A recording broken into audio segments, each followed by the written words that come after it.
Good evening, everybody. I think we want to get started. I know we got two more panelists who are supposedly on their way. I just want to make sure I think we have a quorum. Yeah. 5, 6, 7. Oh, now you got me all. We have a quorum. We do have a quorum, and we have a couple more people that are coming. And Tony, is anybody dialing in? No, I didn't even. I never heard anything. Perfect. No, that's perfect. So I think what we want to do is get started, and I just saw Derek is coming in too. I'll just give a brief overview first of the agenda, and then we'll hopefully go around when we get a couple more people here.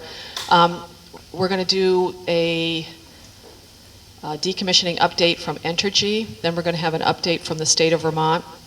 And then we have Dr. Chris Singh, who is the president and CEO of Holtec International, who's going to give us a presentation on what Holtec is doing down at the site. Then we're going to have a discussion on the advisory opinion process. Then we'll do a quick wrap-up, which will be talking a little bit about our future meetings. So I don't know if we want to start. I'm Kate O'Connor, the chair of the panel and a citizen appointee by Governor Shumlin. I don't know if, Diane, do you want to start? You have to use a microphone.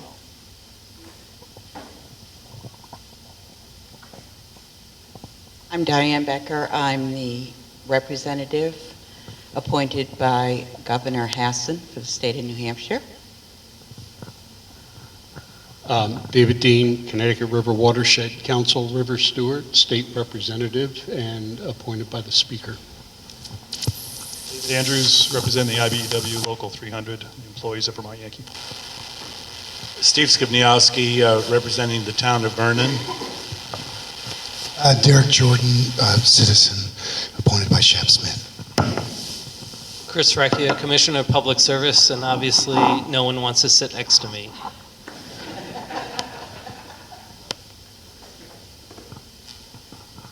Jim Matho, citizen, member appointed by Senator Campbell. Chris Campany, Director, Wyndham Regional Commission. Chris Wamser, I'm the Vice President at Vermont Yankee. Paul Mark, Massachusetts State Representative. If anybody wants to move their seats forward and sit by Chris or whatever, you can.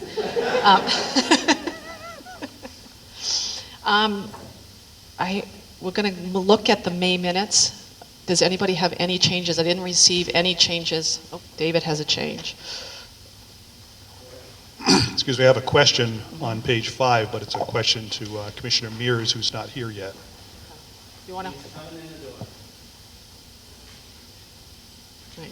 Before, does anyone else have anything before we have David ask Commissioner Mears something that he doesn't even know he's about to be asked?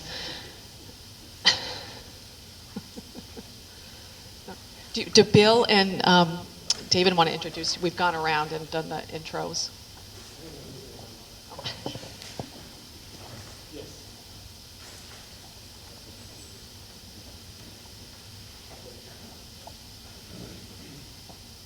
My name is Bill Irwin. I represent the Agency of Human Services. I work for the Department of Health.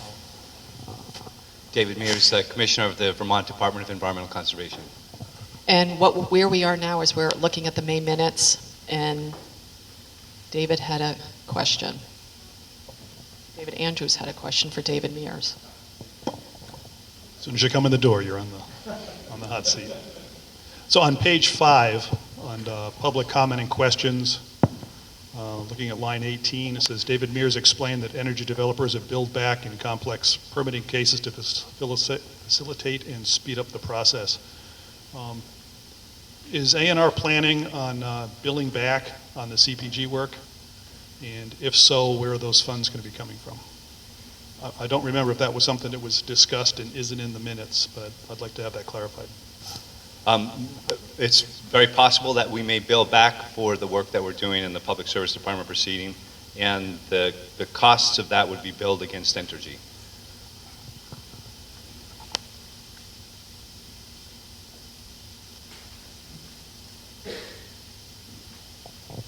Does anyone else have any comments about the minutes?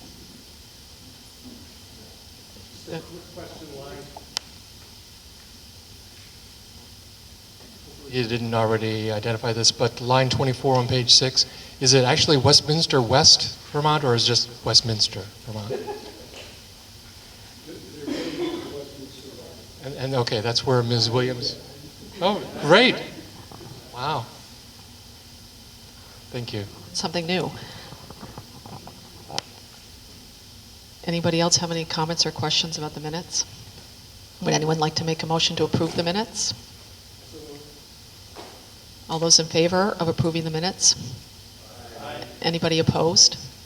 Anyone who'd like to abstain? Okay, the minutes are approved.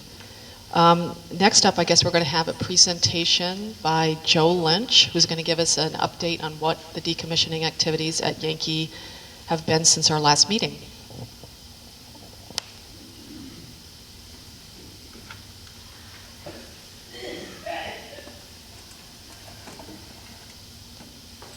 You, Kate? Can everybody hear me okay?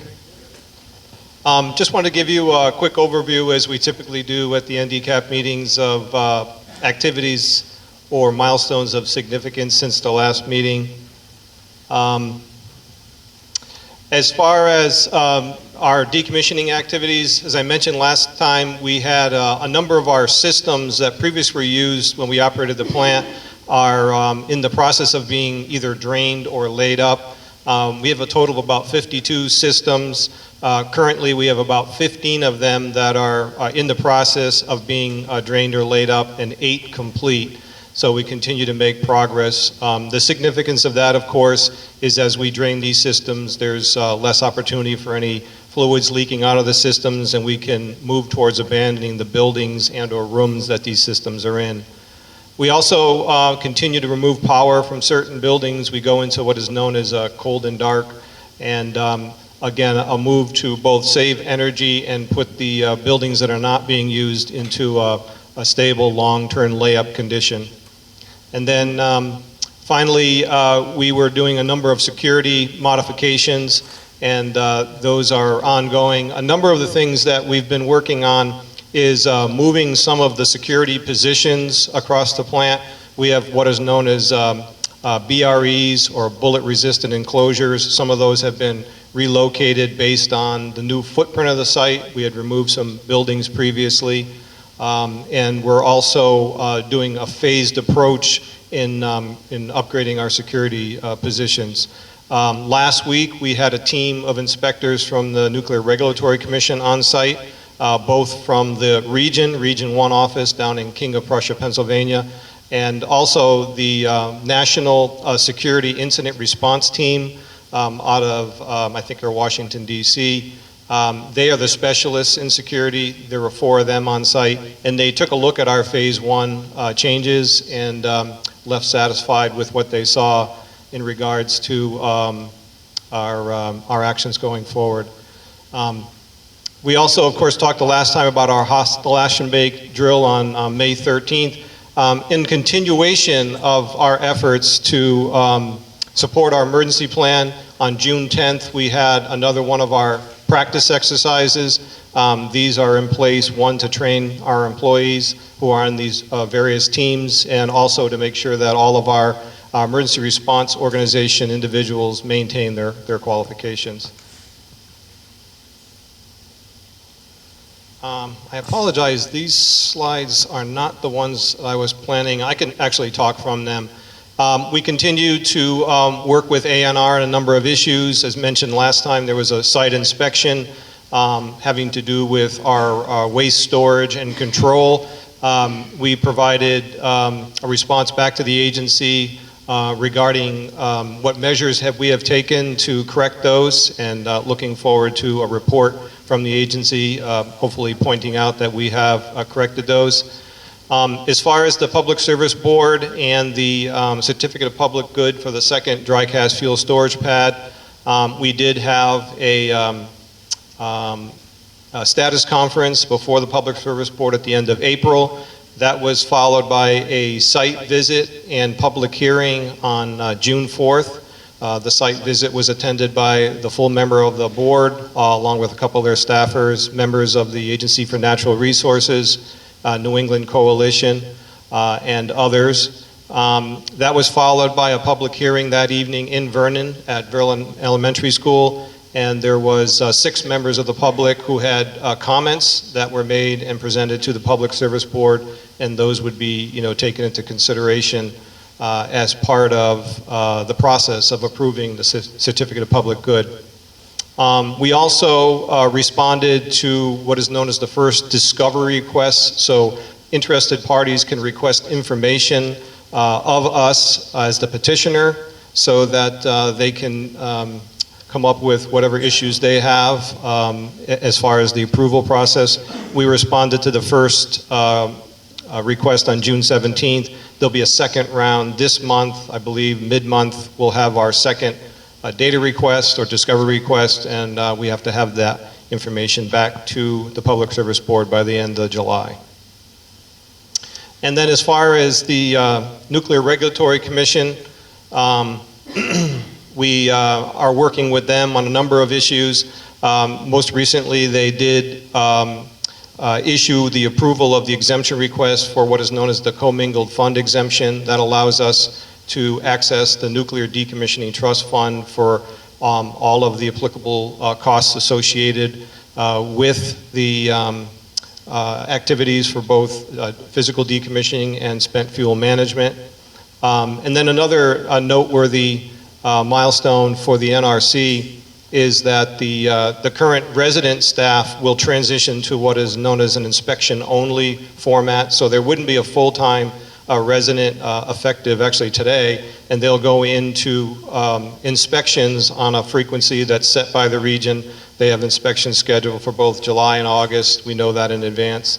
One is routine radiological inspection, and then in August that will be followed by another security baseline inspection where a team will come up and evaluate our security measures at the plant. As far as our commitment to good communications and transparency, on June 5th we actually hosted a group from Japan. The Japan Engineers Federation sent a contingent to the site. They were doing a report or study called Study Mission on Nuclear Decommissioning in the United States. So they were touring around in preparation for what is undoubtedly some work in their country.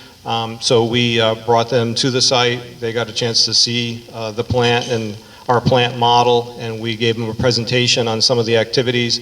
They were very appreciative of that, and it's something that we continue to do to welcome people who are not familiar with the decommissioning process to the site.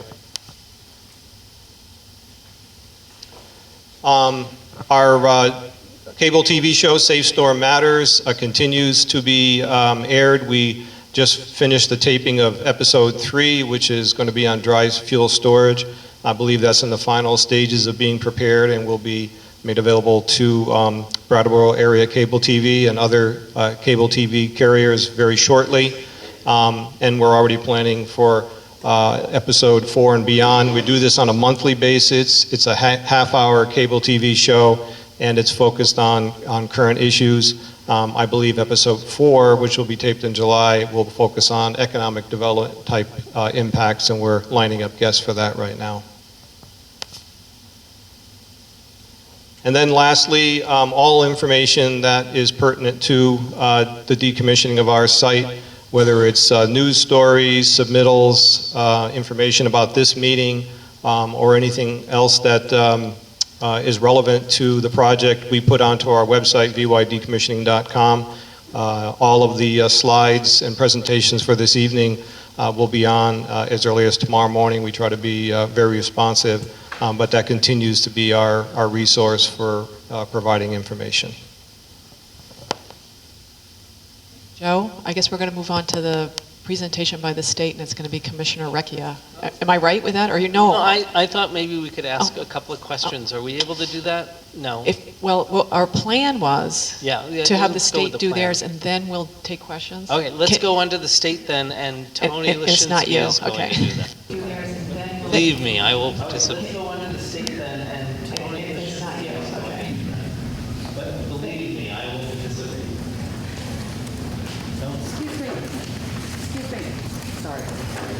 Can we get? Sure, I'm sure Joe will send, Sent to us of the ones that were. Joe will take care of that. And I'm sure for the general public too, it'll be on decommissioning.com too.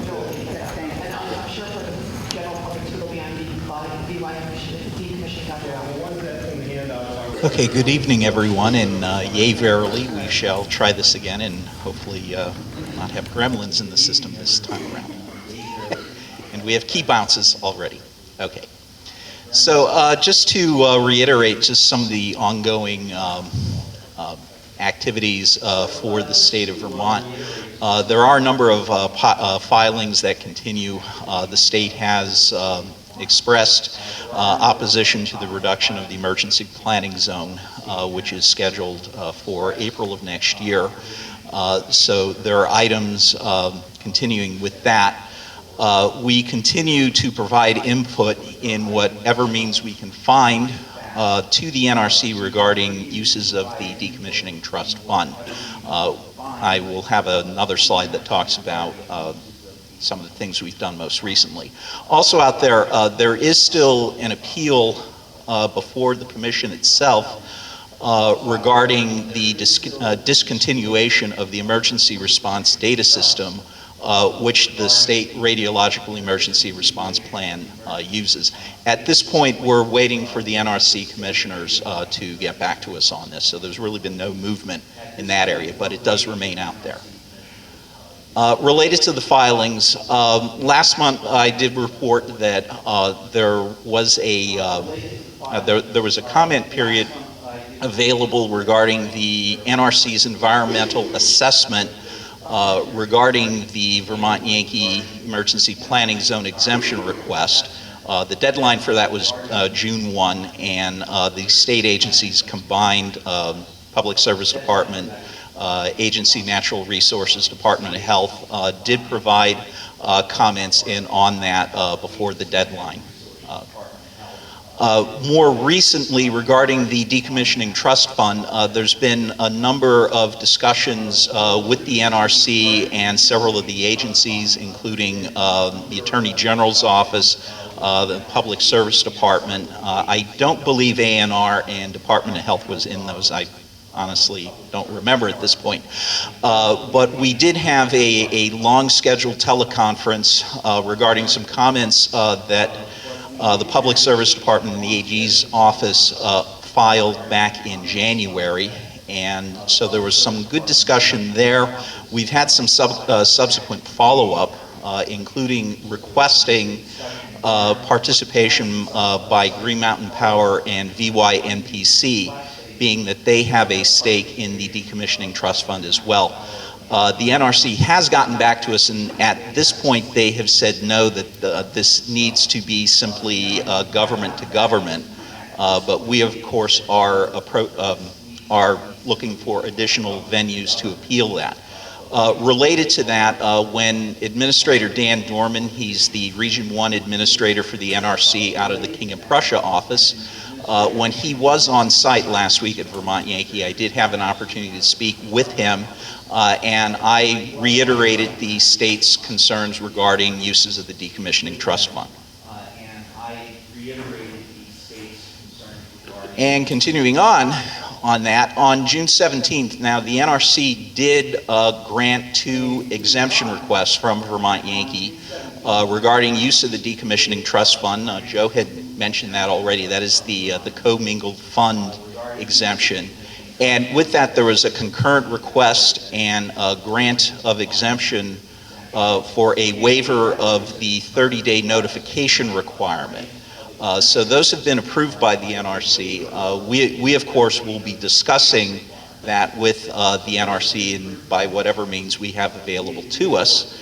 Also related to this, there are oral arguments scheduled for a petition to intervene that Vermont has filed. This is regarding the 30-day notification, but there is an associated amendment request with the 30-day notification. And so we have basically a hearing before what is called an Atomic Safety Licensing Board. They will hear arguments from us, from NRC staff, and from representatives for Entergy, and approximately 30 to 45 days later, they will make a decision on whether the petition can move forward. As noted here, that hearing is scheduled for July 7th. Regarding the certificate of public good, I know Joe mentioned a number of things that have occurred recently, just to give an idea of where we are with that now. We are through first round of discovery. We've received responses, as was mentioned. The second round is ongoing right now. The deadline for the state to return responses in discovery is July 6th. Also related, coming up before the next meeting, pre-filed testimony from the state agencies involved in the CPG will be due on August 19th, and then there will be additional pre-filed testimony from non-petitioners going on in September. For further details on that, I would have you refer to Commissioner Recchia, because I am still learning this process myself. Now for the next slide, I did receive some information from ANR, and I'm going to ask Commissioner Mears to comment on that. So the first bullet on the slide relates to some information that is one of the issues that we're looking at in more detail, which is the stability of the soils, where the second the spent nuclear fuel storage facility will be located. And you know, that's some of this is information from our state geologist who is looking at the information that we've gotten from Entergy. It has, you know, these are issues of making sure that the way the soil behaves in the event of an earthquake is sufficient, that the pad is designed in a way to accommodate and account for that. And we'll probably need some assistance from an outside expert to help with that. And then we're continuing to follow up on the inspection that was described by Joe, and looking at the information that Entergy provided us earlier this month, and we'll be responding. And we'll share with this with the advisory panel the response that we provide to Entergy around that.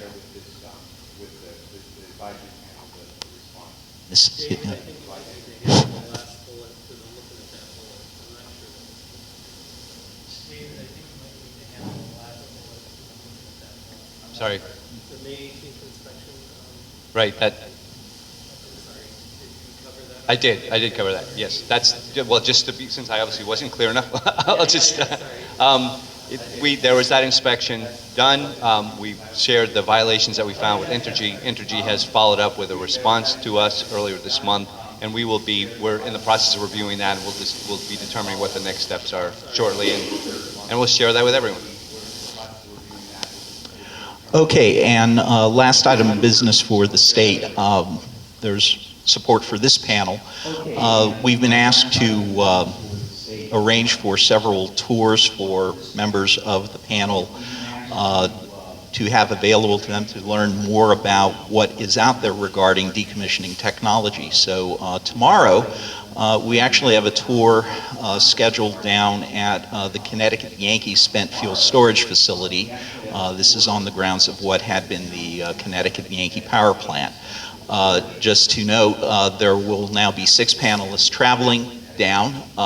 This does not constitute a meeting quorum, so there will be no discussion or decisions made with this. This is strictly a tour for information.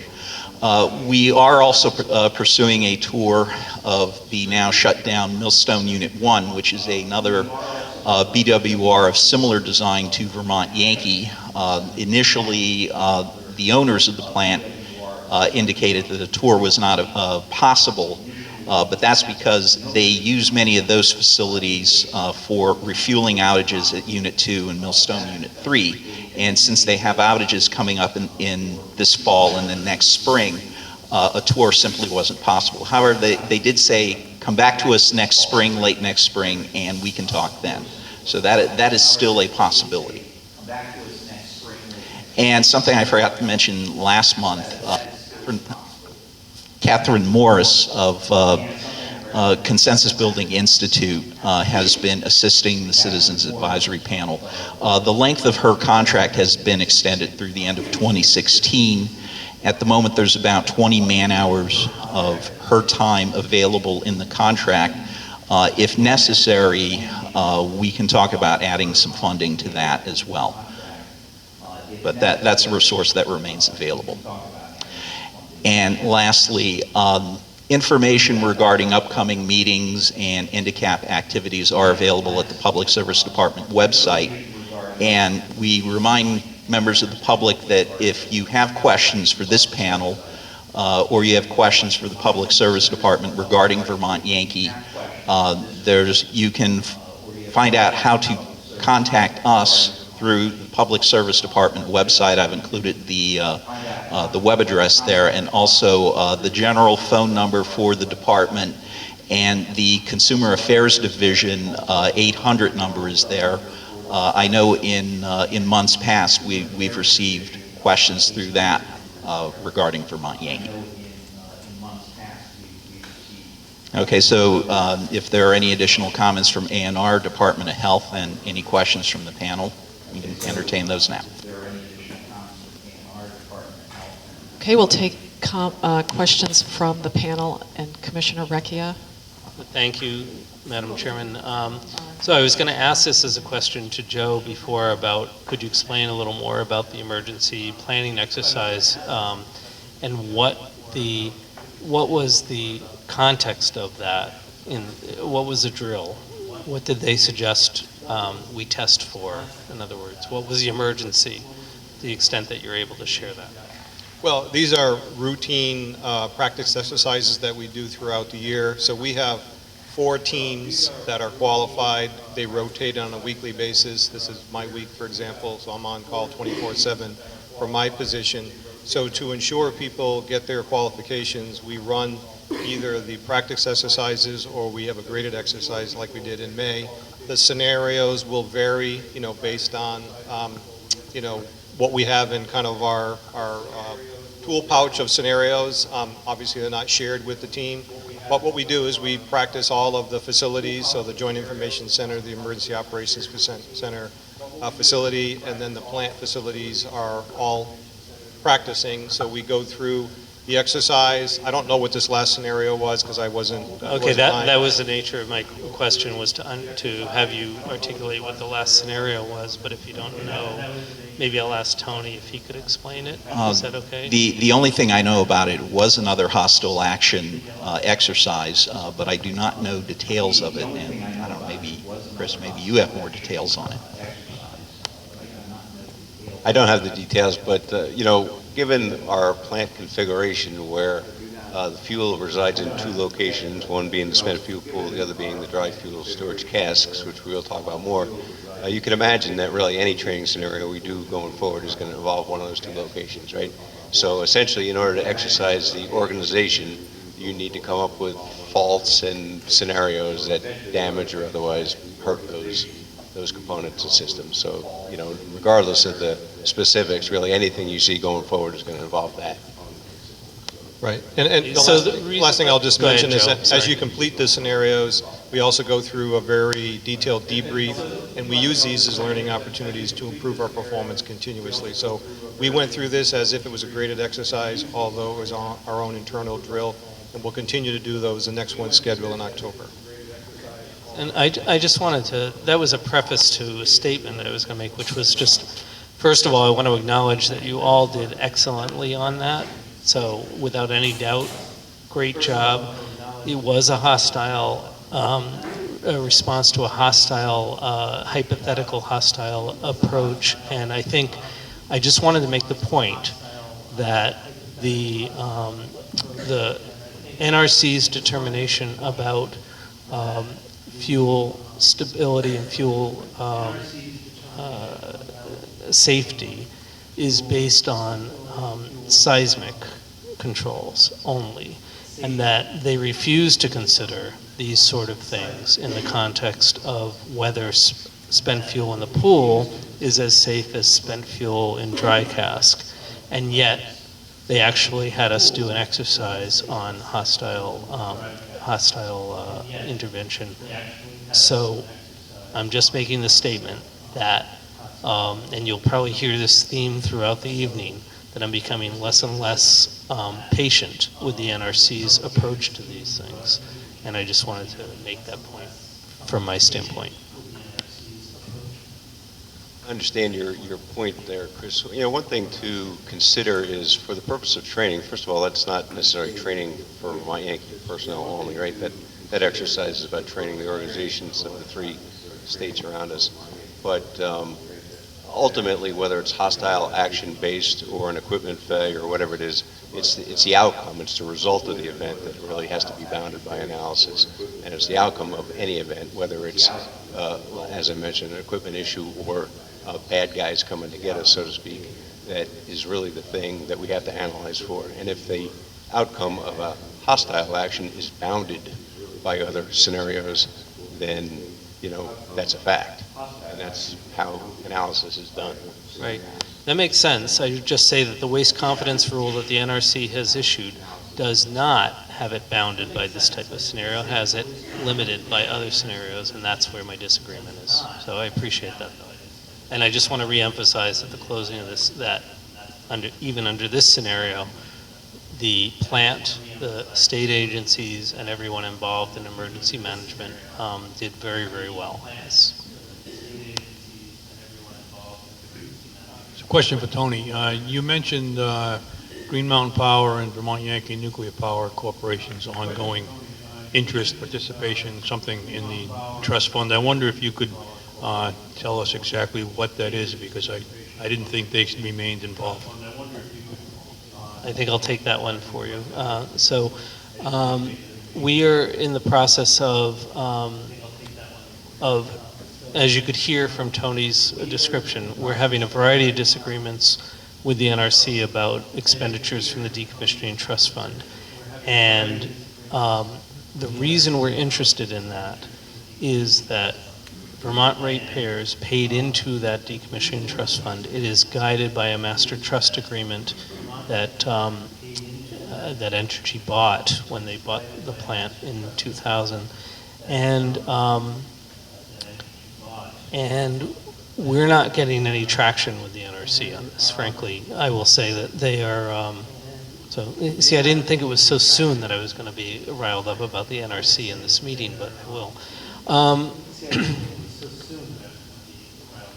I think Entergy is doing, and I think we are, everything that was agreed to in the agreement. The expenditures from Decommissioning Trust Fund was one of those issues that was put aside and said, we're not going to reach agreement on it, we'll go through the process.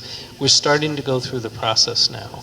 And, you know, we are just finding that there's blatant inconsistency between what NRC is allowing to be taken out of that and what the regulations say can be. It is for radiological decommissioning, tasks that advance radiological decommissioning. So the emergency planning, the taxes, the spent fuel management, we just don't see how that is eligible for that.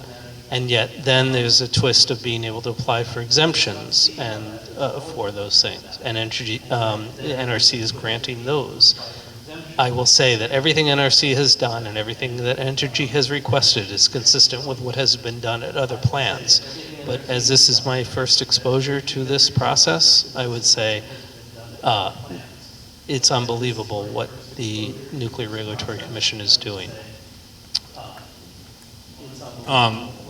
Well, thank you for taking that position, first of all, because I couldn't agree more. But I guess what I'm also wondering, though, is Green Mountain Power and VYNPC, their involvement is related to the basis for all of this and the original agreement, but they don't have any direct involvement in the ongoing use of that fund, do they? They have an interest in the fund because they are the representatives of the ratepayers as they'll come back. So that is why they have joined with us in this effort.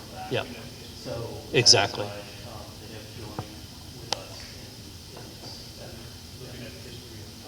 Since the discussion of whatever went on at the plant in this training exercise is completely opaque to me, I don't have a clue what went on or what you people did. I do want to ask, Was the emergency management system activated at all? And is that part of a quote-unquote hostile action, whatever the hey that means,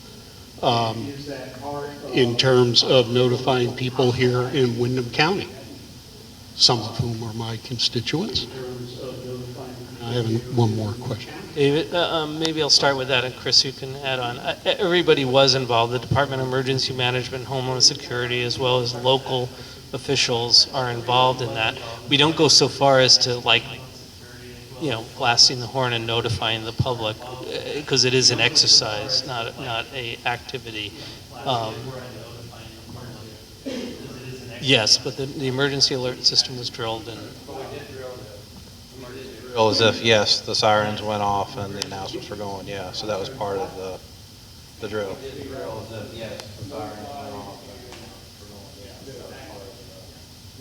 Our state office was notified, and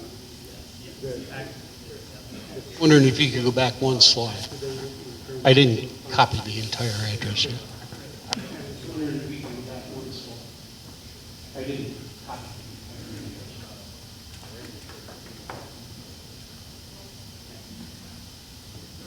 So I just feel compelled to clarify. There's two different things, David. So I'm not sure exactly if we're getting our wires crossed here. The exercise, the graded exercise, was done with many components, many participants, and we essentially activated everything.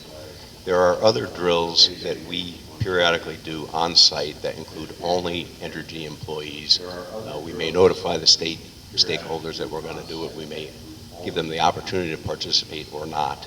But for those exercises, we don't necessarily, when those drills, practice drills, we don't necessarily involve or communicate off-site, those types of things. So it's all very controlled, it's all very prescribed. Some opportunities involve off-site participants, others do not. Continue the dialogue a little bit. When I heard hostile action, I just want to know that as part of the standard response, people in Windham County and in New Hampshire and in Massachusetts are going to be notified something is happening at the plant, and that you should be ready to respond. I mean, I presume the good guys won in terms of this exercise, but that may not be the situation on the ground in reality. So I just want to know that as you do these, not all of them, I completely understand there might be reason for internal review, but if you're doing a full-blown exercise, then certainly the people of this and other counties should be notified, or at least the emergency notification system should be activated. Or at least the emergency notification system. Are we all set with that? Okay. Okay.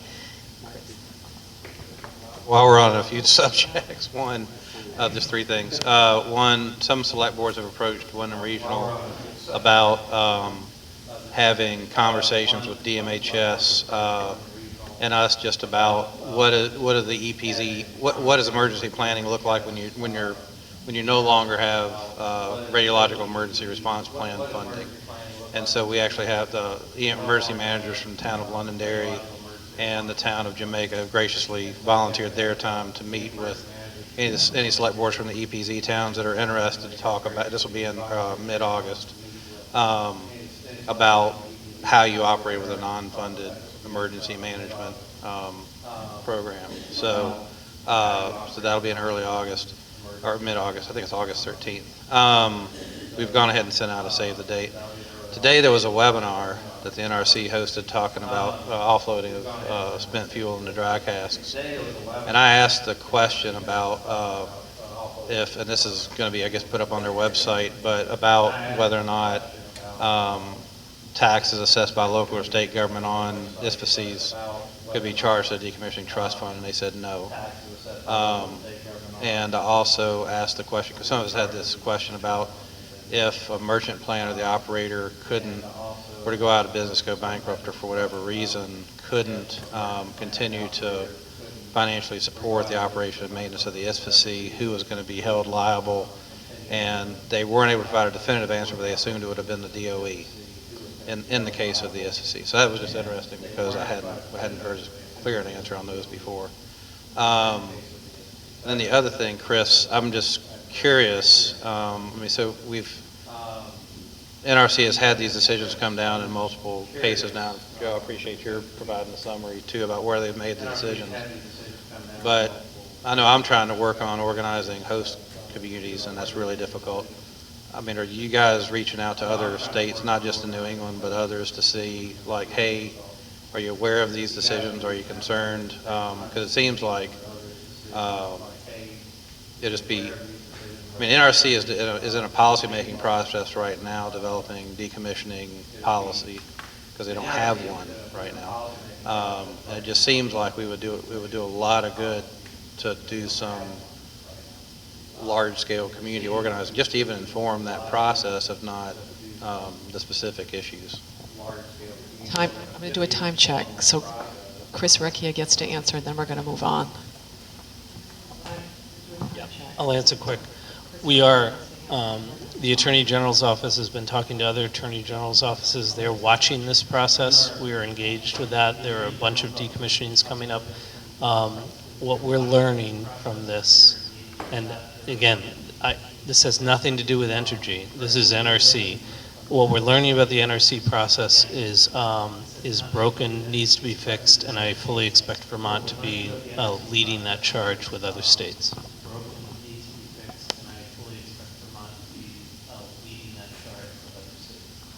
Thank you, everybody. Now we're going to have Dr. Singh, who is here from Holtec International. He's the president and CEO of the company. And he's going to give us a presentation on the casks and the services that Holtec International provides. And I don't know if you want to take a few minutes, Dr. Singh, just to talk about what your experience is or your background. Give everybody a little. Did Tony leave?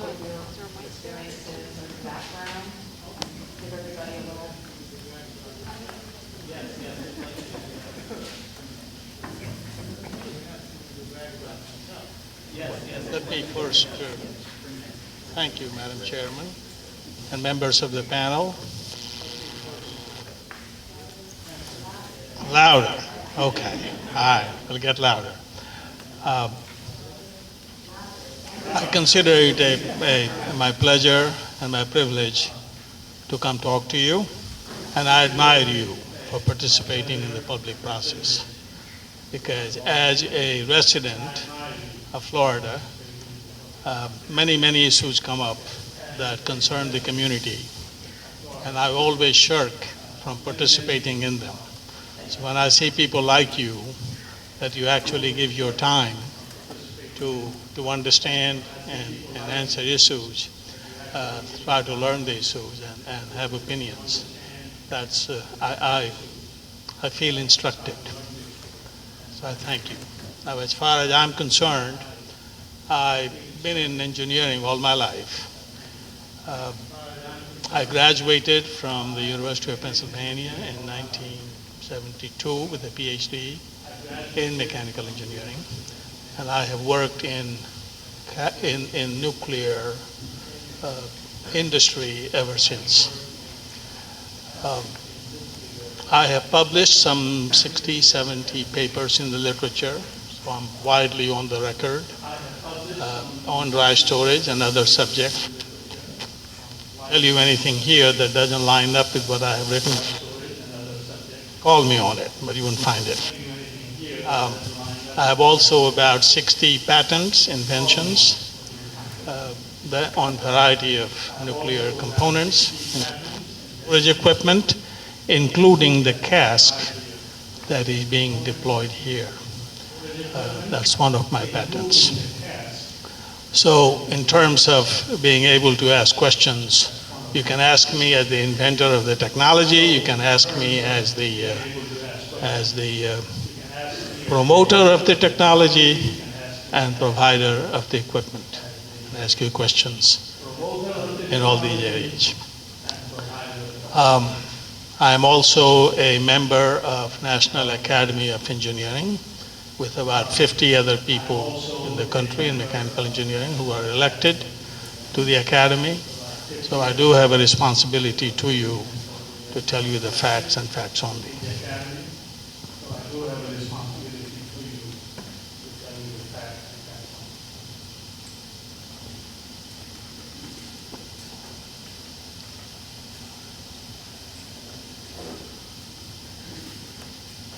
Okay, just to give you a little background, our system, which is called High Storm MPC system, was selected in 1999 by Vermont Yankee, which was the owner of the plant at that time, after a lengthy bid evaluation process in which the utility determined that ours was the best available technology.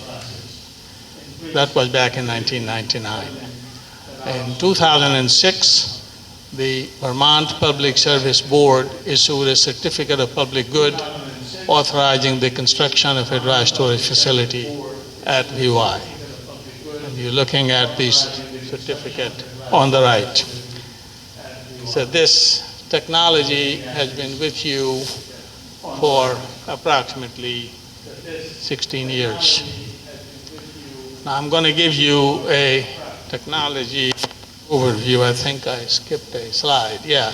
Today there are 13 high storm MPC systems that have been successfully loaded and are safely stored at your plant. 5 systems are shown in the photo below, so you get a sense. These casks are approximately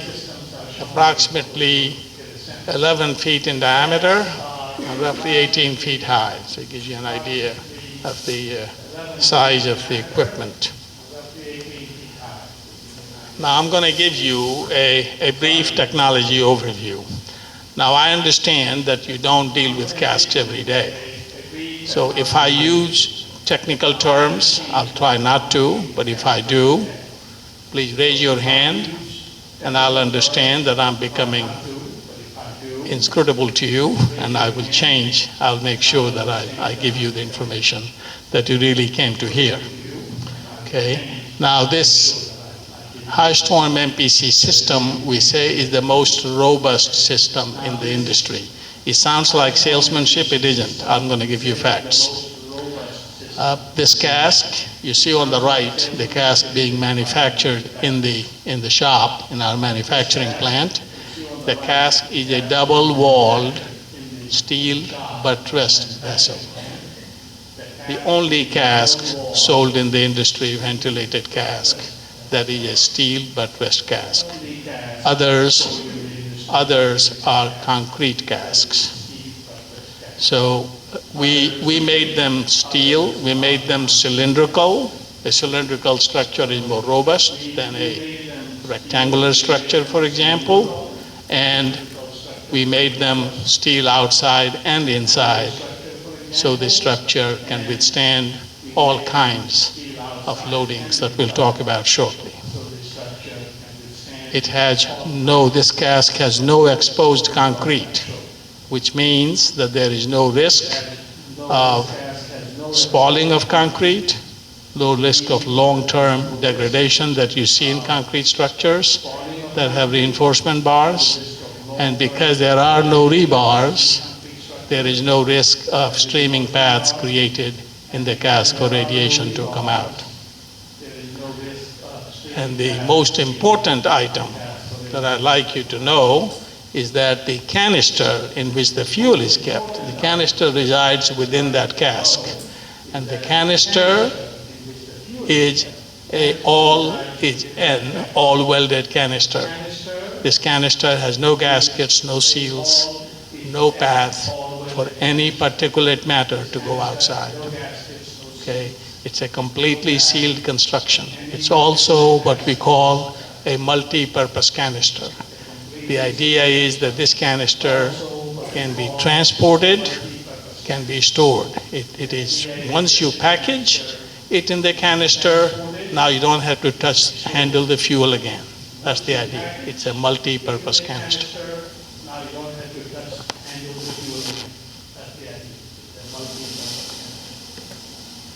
In the licensing of the cask, And by the way, I heard some critical remarks about the NRC. I'm not here to defend the NRC, but I do want to tell you that this system has been not only licensed by the NRC, but also many foreign regulatory bodies. NRC's process, evaluation process, in my opinion, is extremely rigorous, but you may differ from your own interactions. But however, this is not just the NRC that has endorsed our cask. It's been endorsed by many other foreign jurisdictions. This cask, High Storm, has been found to withstand the impact of a variety of missiles. The missiles are listed in the table below, taken right out of our safety analysis report. We assume that an automobile weighing 1,800 pounds strikes the cask at a velocity of 126 miles per hour. And we examine the behavior of the cask, response of the cask to it. We also evaluated a rigid solid steel cylinder, about 8 inches in diameter, weighing 125 kilograms, moving at 126 miles an hour, directly impacting the cask.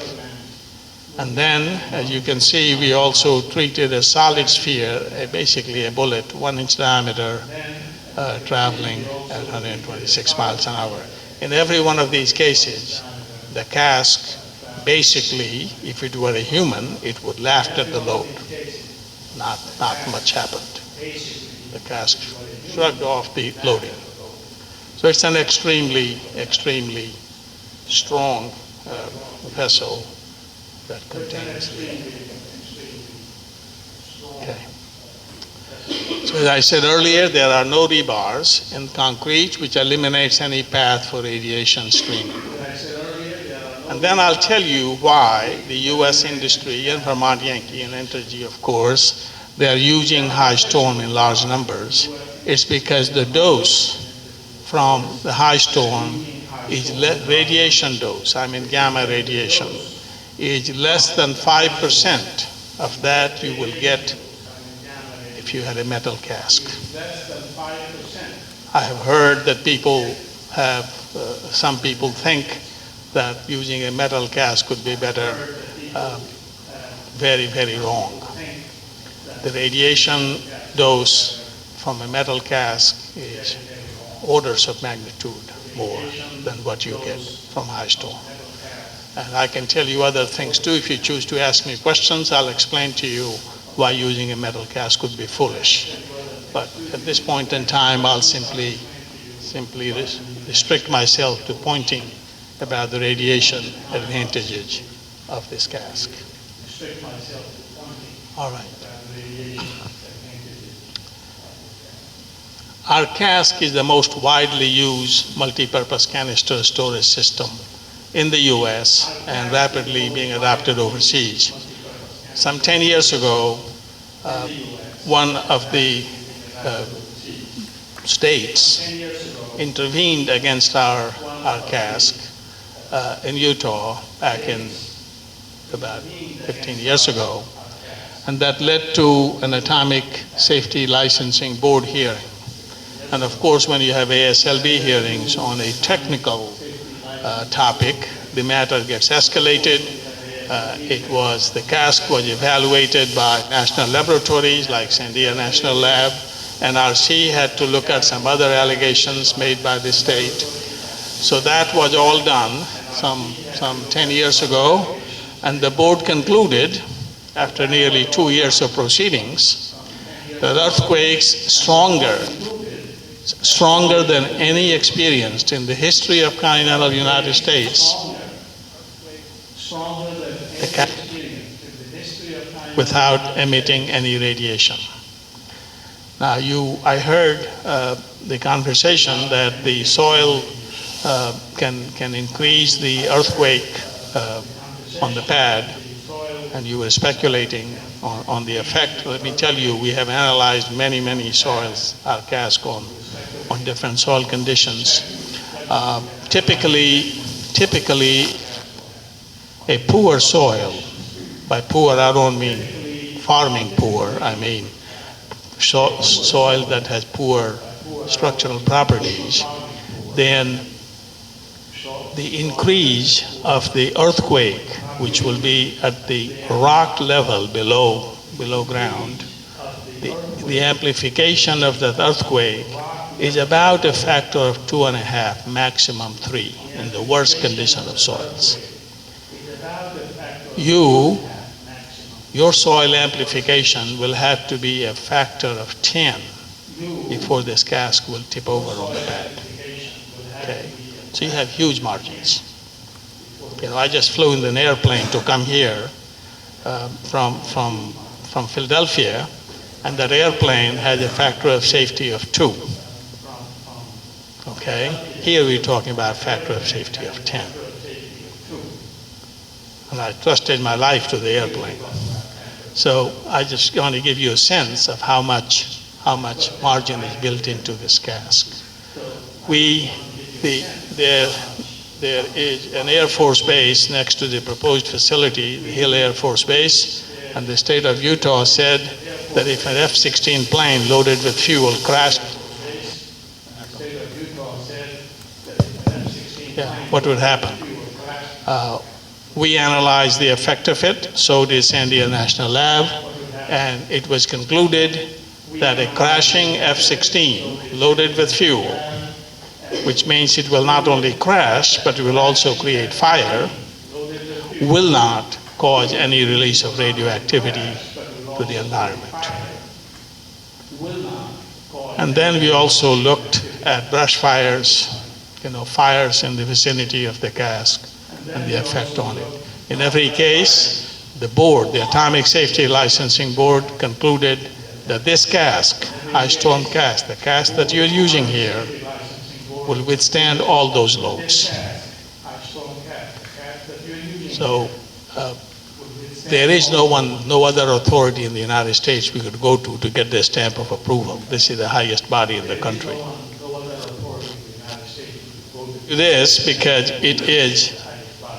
it's relevant to your concerns. Earthquakes, by the way, flood is another item I have heard. These casks are designed to be 600 feet underwater. Structurally, they will remain intact, and thermally, they will perform better. Now, why don't we put them in the Connecticut River? That will be the question. The reason is that the dirt and muck and all will attack, it's not good for anything. So that's why we don't put them in the river. But otherwise, the cask is unaffected by flood or river or what have you. That's not a problem.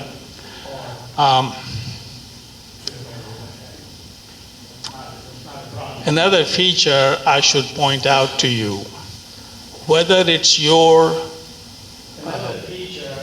insistence on maximum safety or it is Entergy's own good heart, but this plant is using high-density concrete.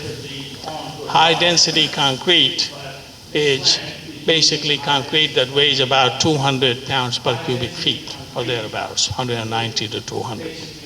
High-density concrete cuts down the radiation dose from normal concrete, like 150 pounds per cubic feet concrete, by a factor of approximately 10. So not only do you have many plants, of course, are using high storms, Entergy has taken care here to further knock down the radiation dose. And by the way, the high-density concrete is an even more effective barrier against what one of you said, bad guys, firing at the cask. If they did, you now have a much greater barrier against penetration of any externally launched missile. I don't think that anybody from across the river shooting using equipment available to the public will be able to cause any harm to the cask. It will become a news item, but I don't think it will do any harm.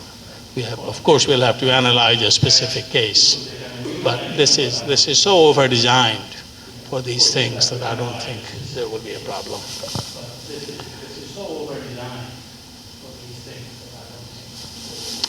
NRC and other agencies had gotten together and they performed a probabilistic risk analysis on our system, not just looking at storage, but also the whole cycle. You know, you take the fuel from wet storage into dry storage.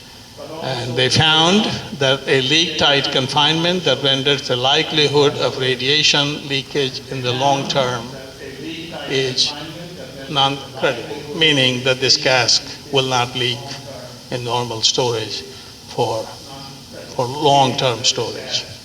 They also concluded that the loading process that we use to put fuel in dry storage is extremely robust, and the likelihood of an accident that will cause radiation release to the crew is non-credible, is minimal.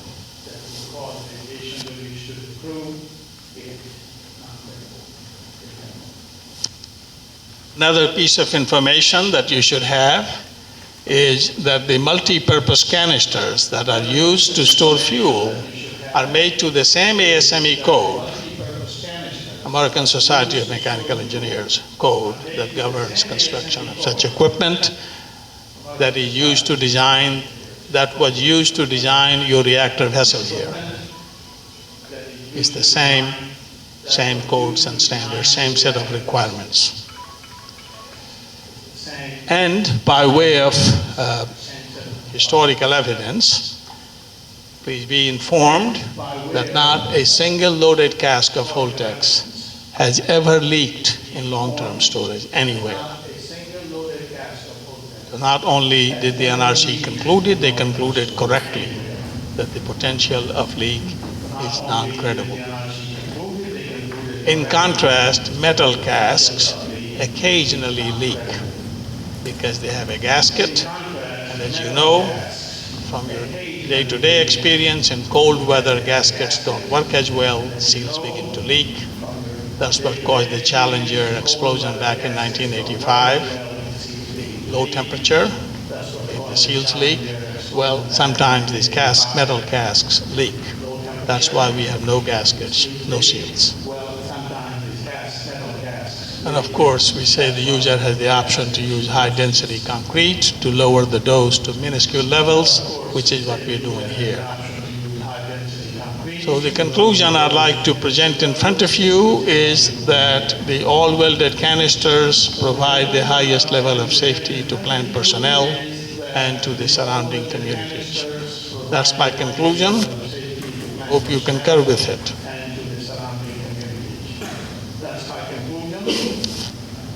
The maximum radiation dose from all the casks after they are put here, 58 of them, will be less than 5 millirem per year. That's less than 20% of the federal limits. And you should know that the dose from your storage facility at your site boundary will be far below the dose from terrestrial activities that you encounter every day away from the plant. So this isn't a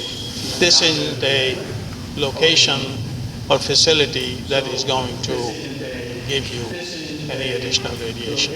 But you don't.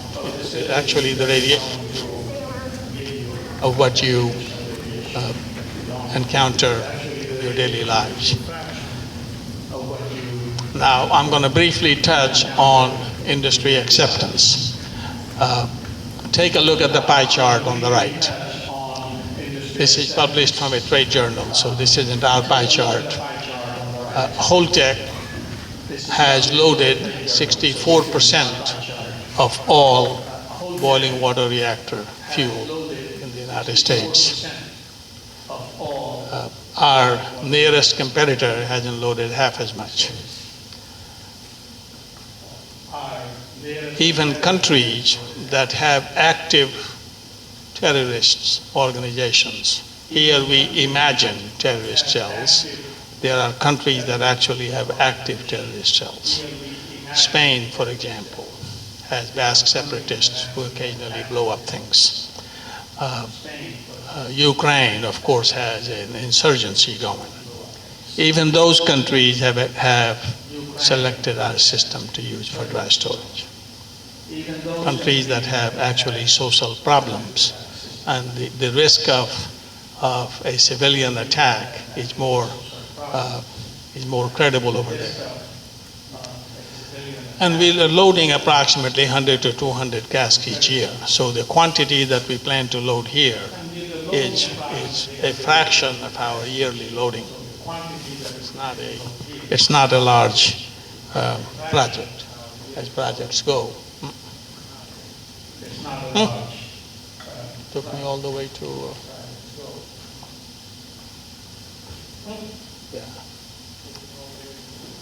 We currently, this is under industry acceptance, we currently have contracts with over 70 nuclear units around the world, including the United States, Belgium, China, Switzerland, Korea, Spain, South Korea, Sweden, UK, and Ukraine. We are all over the world. They're all using this system. And they're glad that we provide such a safe system to them. Many of them write to us, of course, in their media. They write about it, and you can look on the web. You would see that we get excellent reviews. People all over. And as you become familiar with this technology, I'm sure you'll become an ardent supporter of it. We'll take any questions that you might have. To do is we're going to start with questions from the panel, and then we're going to open it up to questions from the public. And I want to give a disclaimer. If people were at the last meeting, I'm pretty much going to say what I said at the last meeting was there is a certificate of public good process underway for the second dry cask storage pad. So there could be, I don't know what the question would be, but you may ask a question to Dr. Singh or Entergy or the state that they may not be able to answer. So if somebody can't answer your question, please don't read anything beyond that into it. Dr. Irwin.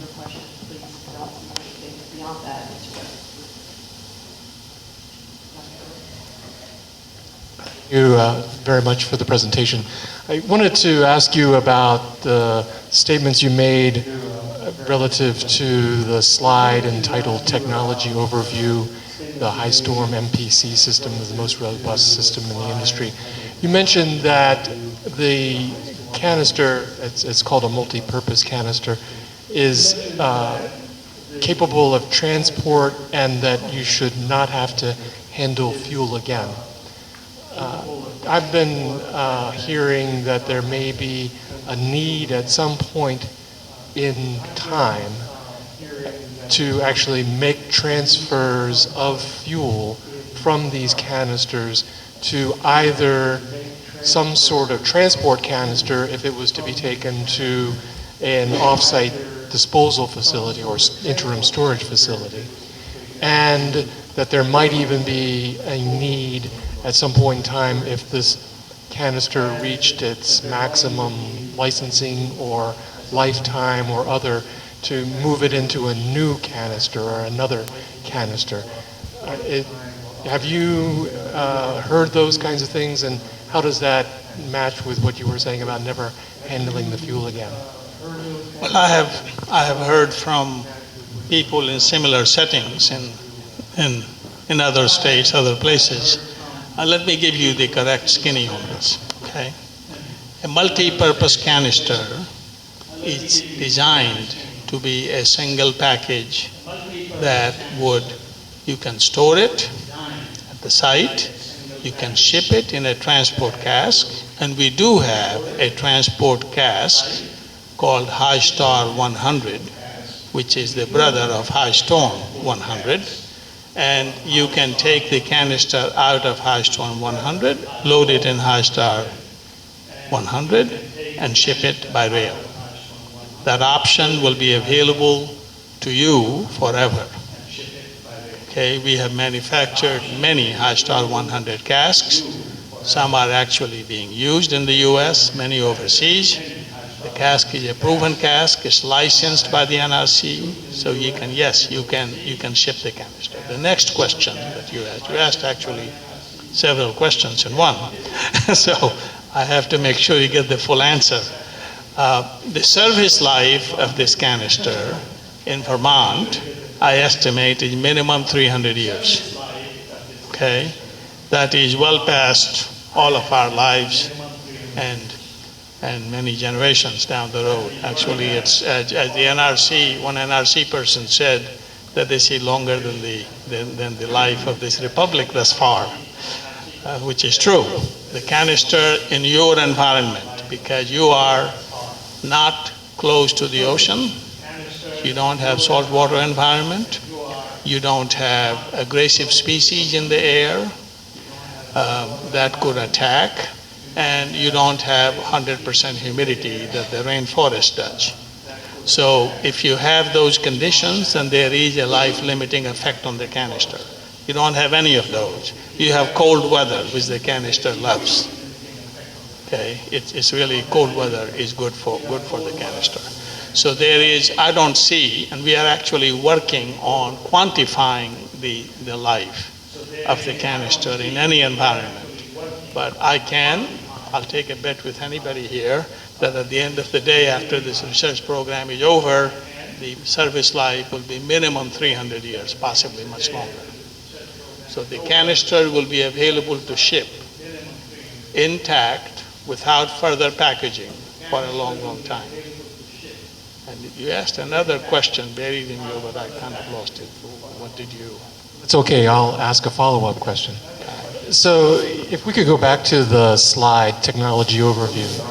It shows an illustration. I just want to get a good sense of what you're describing. And okay, you can actually stop here.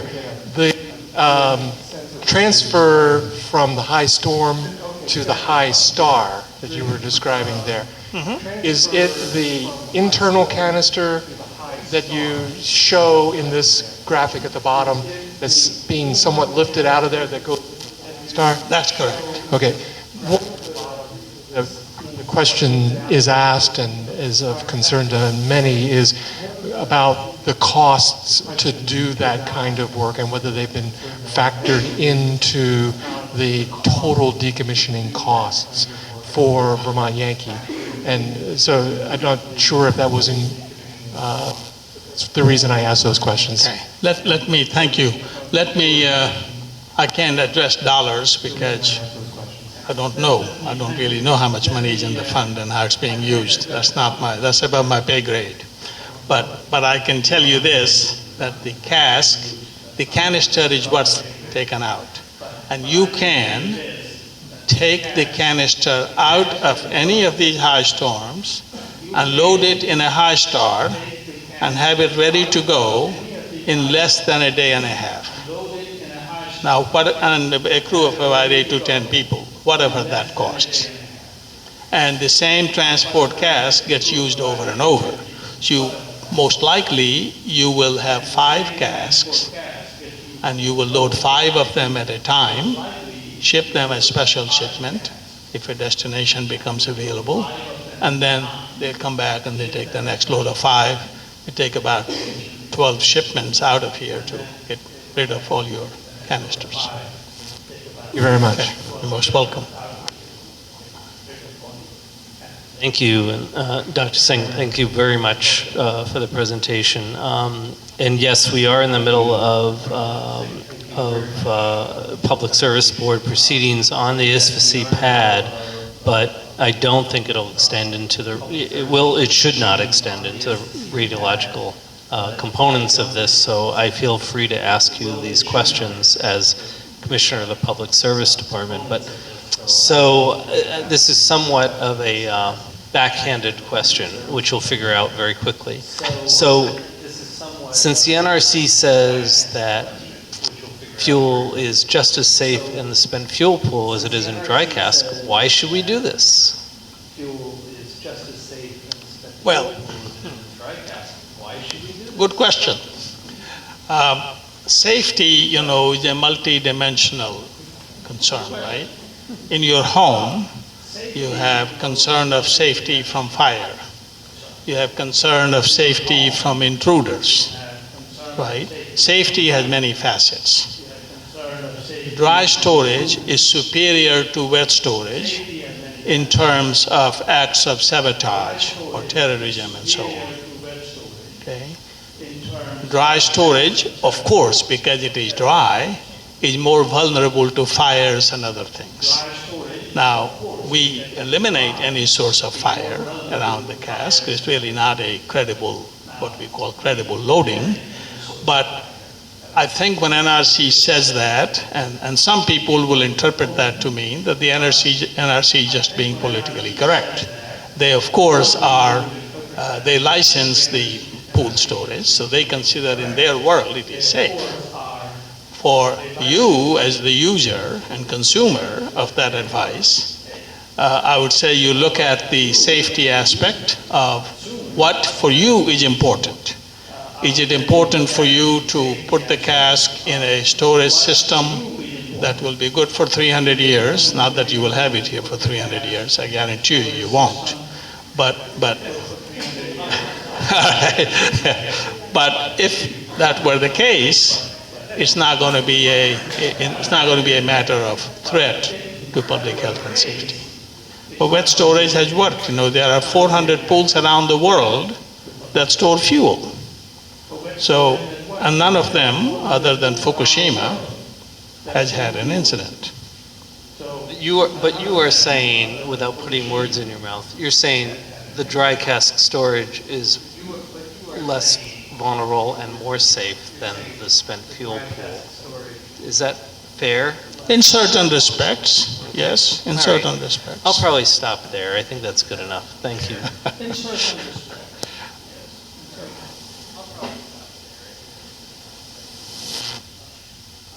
Give you an evasive answer, did I? I don't like No, you did not. You were actually I appreciate this product. I appreciate what you're doing, and no, my using you as a foil, if you will, is really about other people far, far from this room. I see. Thank you. Well, I don't like to give evasive answers. I don't like to receive evasive answers. So that's why I asked you. Okay, please, go ahead. This is an appropriate slide. What's an overpack, and what do you use it for? That's the pack is the biological shield that you see the thick-walled, that's the high storm cask. Okay, its job is to protect the canister from missiles, earthquakes, any kind of hazards that the environmental hazards that may exist, and provide the shielding. So if you walk up to the cask, you are safe. That's why the overpack is there. The overpack is the shielding. Yes, and structural protection. Okay. One of your slides said that the amount of radiation is 20% of the federal limits. And I was curious, isn't the amount of radiation being generated a function of how hot the fuel rods are? I mean, if there's more radioactive activity inside the pack, doesn't that change the amount that might in fact leak? No, I'm sorry, I know you hate that word. Might in fact go outside of the container? In other words, it doesn't seem to me that that would be a static number, that it would always be 20%. Yes, yes. What I say there is that the fuel that you have currently in storage in the pool, if you put that fuel in dry storage, so now you have the complete family of 58 casks on the pad, the radiation dose at the boundary would be, the federal limit is 25 millirem per year. The dose will be less than 5 for the fuel that already exists, the fuel in the pool. Okay, what I didn't understand is I thought this was sort of an industry statement, as opposed, this is a site-specific statement. This is for you, yes, this is for you. The industry, the NRC limit is 25 millirem for every site. So if you have, for example, to use your terms, what did you say, more active fuel? Yeah, if you had more active fuel, somebody has more active fuel, and many more casks, then you have to put your side boundary further away to keep under 25 milliamp per year. But Vermont's limits are much stronger, much more strict. Your limits are actually more strict than limits at most European nuclear plants where people literally live right at the boundary of the plant. Your limits are very, very strict. I mean, you folks have done a good job of getting the plant owner to put in all the elements of safety that can be reasonably incorporated in a cask. I say that with no agitation, because that's the truth.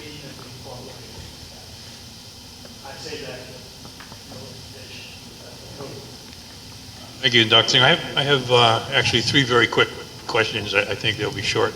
The first is we've had questions from the public at previous meetings about the steel, the inner and outer steel shells with the concrete in between. What is the thickness of that steel? It's inch and a quarter, I think on the outside.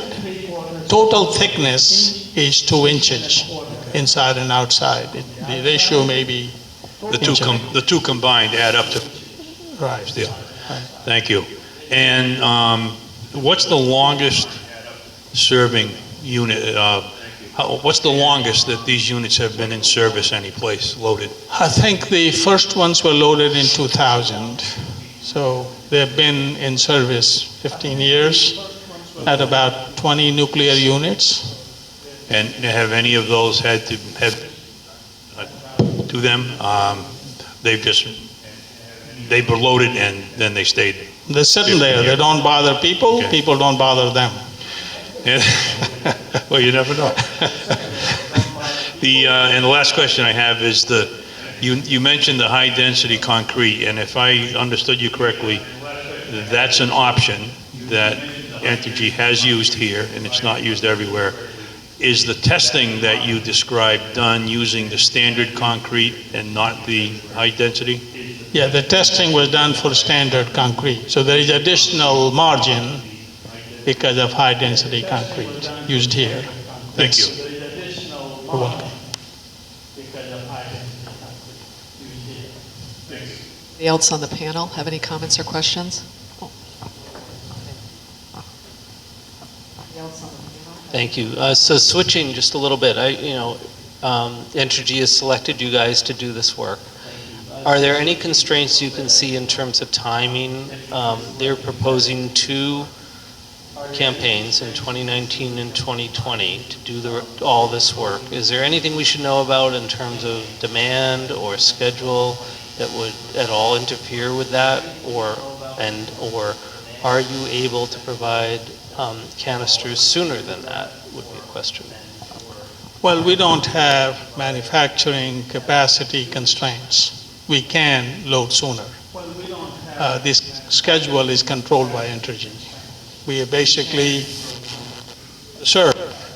We will provide them when asked.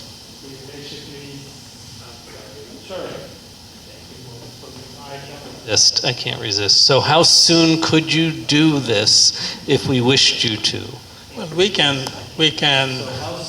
Can you tell me the dates that we told you? My project managers told you. How soon can we begin loading? 2017.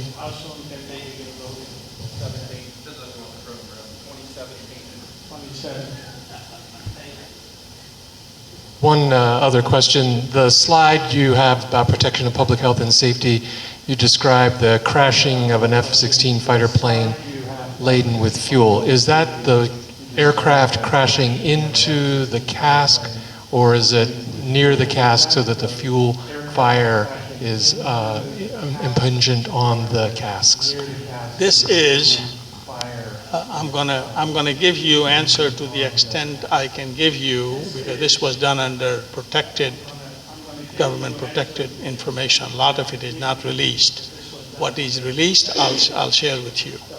Okay, the cask was assumed that there was one target cask, a victim cask that was designated. And it's hit by the airplane, striking at an angle that would most likely cause the lid to come off, and therefore radiation to be exposed from the canister. Of course, when you hit it with a plane, with traveling at a high speed, I can't tell you the speed, that is classified information, but if you hit it with the plane, then cask of course tips over. But it does not, the lid does not come off, and the radiation remains below the limits. And you can have, if you figure 10 planes attack 10 casks, you basically have the same event. So that was the question that the state of Utah had asked. We analyzed it. Sandia National Laboratory made an independent evaluation because they use computer codes used in the defense work. We use computer codes that are available to us as a civilian company. So we use different models, and we both came to the same conclusion, that the cask will not expose the canister. Okay, welcome. That's the overpack. We're talking about, I'm using the term cask and overpack interchangeably, forgive me. Yeah. That's right. That is correct. You're right. That's what I say. Raise your hand if my term is unfamiliar to you. I'm using the two interchangeably. I mean, when I say cask, I mean the overpack. Yeah. Okay. Can I ask a question? You've been talking about the casks that you're going to be providing to Entergy. Holtec provides services as well as the physical cask, and I don't know if you can tell us exactly what you're going to be doing at Entergy, but it's my understanding that you folks provide wet to dry transfer services and things like that. Do you want to just, can you give us a brief Yes, synopsis? I can tell you generally what we do. You know, what Entergy will employ us to do is up to Entergy, but you will see our website, we actually provide the cask and canister. We load the fuel, we even select the fuel, the way it should be loaded in the canister to further minimize dose.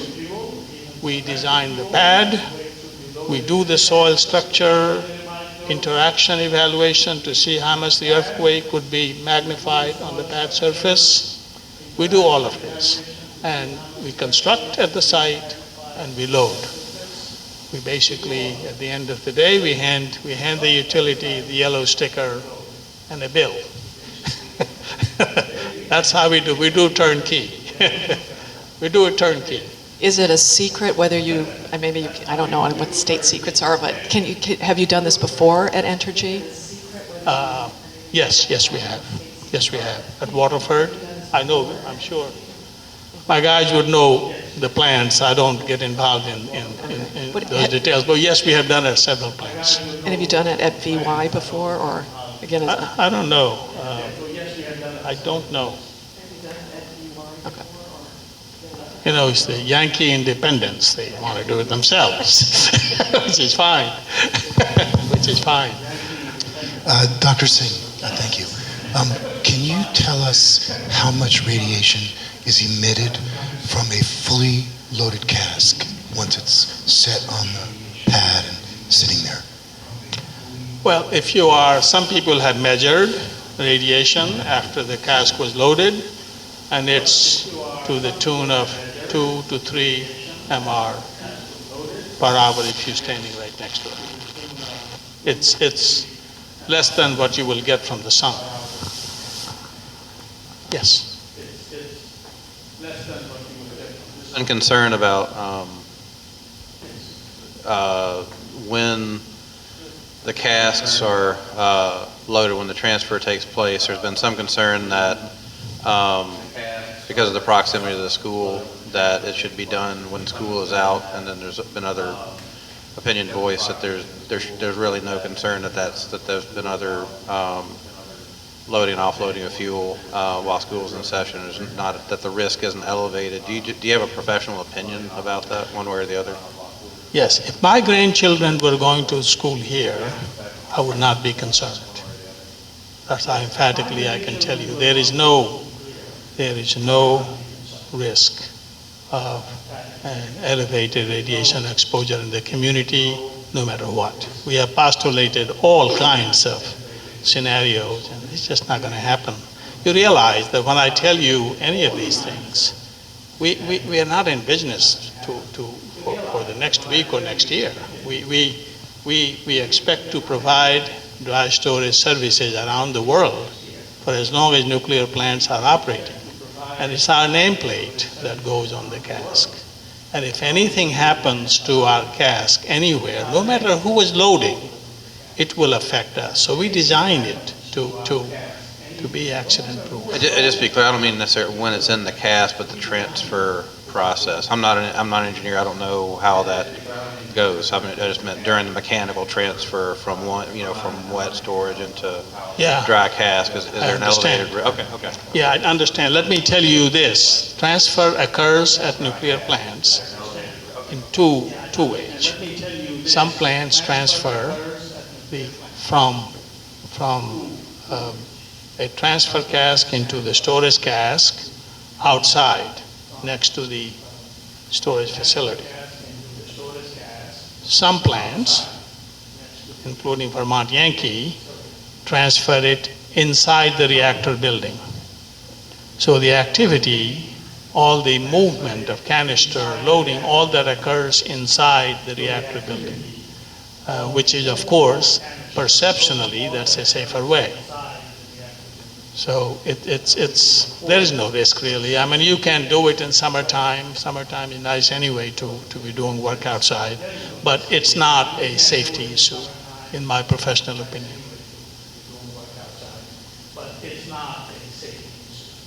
It's on the panel. Questions? Okay, I guess we're going to open up to the public. What I'd ask is that we have this wonderful music stand that has a microphone on it. You don't have to sing, but if you can come up to the music stand, and if you could give us your name and the town and state in which you live so we can put it in the minutes properly. I think there's a microphone there.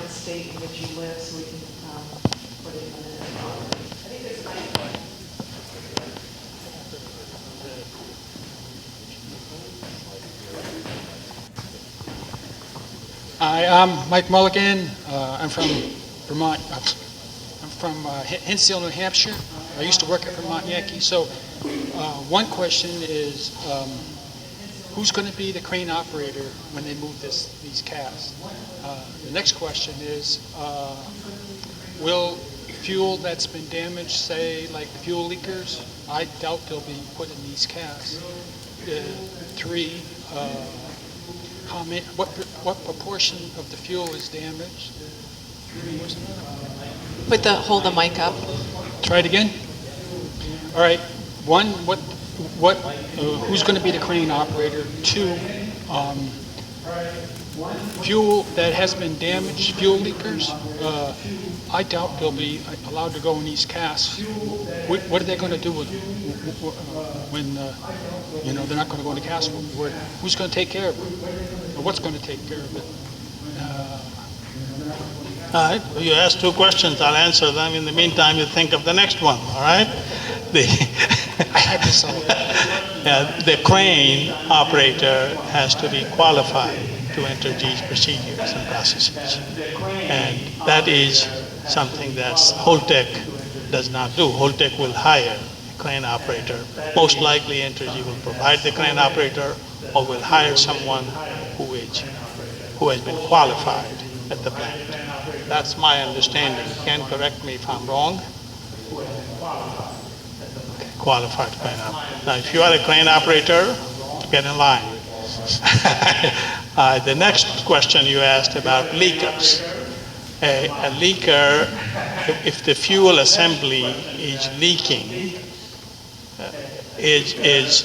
leaking probably is too generic a term. If the fuel assembly cladding, the rod, has sustained physical damage, then our certificate requires us to put that fuel in a damaged fuel container and then put it in the cask.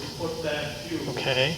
And I don't know the population of damaged fuel here, but anyone that is, under our certificate, we are bound to put it in a damaged fuel container in the pool before it goes into the cask.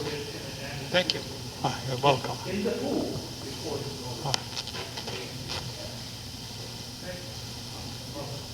Hi there. So my name's Deb. My name's Deb Katz. I live in Rome, Massachusetts, right on the Vermont border. I live 4 miles from the Yankee Row high-level waste dump, and I'm going to live 16 miles from the Vermont Yankee high-level waste dump. And you feel very confident and assured, but you don't live 4 miles as I do. So I'm less assured, and I have a couple of questions about it. So at the Surrey reactor, they put in casts. They were not multi-purpose casts. They were in fact just solid canisters that were supposed to last forever. At least one of them has started leaking. So I know you've talked about that it's impossible for years for these casts to leak, but in fact you've only used these casts for 15 years. So there's really no track record to know what they're going to withstand and how. I'm sure before Fukushima, the stance was this could never happen. Before Chernobyl, it could never happen. So there are concerns that I think are realistic, even though the presentation you give is sensational. Because after the presentation, I almost feel there's no question I can ask, because I should just go to sleep and accept that it's all going to be okay. But it nags me. You know, at Yankee Row, we asked if there was a cask, it could get hit by a plane. It was right after 9/11. And they acknowledged that the cask at Row could get hit, and that they could get damaged, and that there was the potential for a leak of radiation. They said it would only be about 1,000 curies. It wasn't much to worry about for them. So I don't know if there's a question in this, because I know you're going to reassure me that it's okay. And the problem is, I don't think you can fully reassure me, because you haven't been around that long with this. I'll ask you to keep an open mind and allow me to try. Okay. Okay. The cask you mentioned at Surrey was a metal cask. Yes. And I said metal casks can leak. I would say this again, that no all welded canister has leaked anywhere in the world, in the US and overseas. Not even multi-purpose canisters. There were single-purpose canisters loaded 40 years ago. They haven't leaked either. So if I lived next door to you, I would not be against it, because it is I don't see a credible way for a leak to develop in the canister. The second, let me finish. Sorry. You know, failure does not occur in stainless steel. Take it from me as an engineer. Does not occur abruptly. It occurs gradually. Okay. So if you surveil the canister, then you can see if there's initiation. Engineers call it stress corrosion cracking. If there's initiation of stress corrosion cracking. Now there are plants where this canister is loaded in a much more adverse environment for the canister. Okay? So there are precursors that will be out there. You're not going to be confronted with a canister which is, you're the first one, and you're the lead patient, if you will, the doctor say. You are not the lead person. You have a cask, and I wouldn't call it dump site, because all it does is reduces the value of your property. It serves no purpose. It's not a dump site. Any place where you can take a canister away in a day and a half, okay, you can load it and take it away. It's not a dump. A dump is a repository where they put it in forever. So I wouldn't reduce my own property value by calling a totally removable, dispensable facility as a dump. This gets me to a couple of questions, because is there a contingency?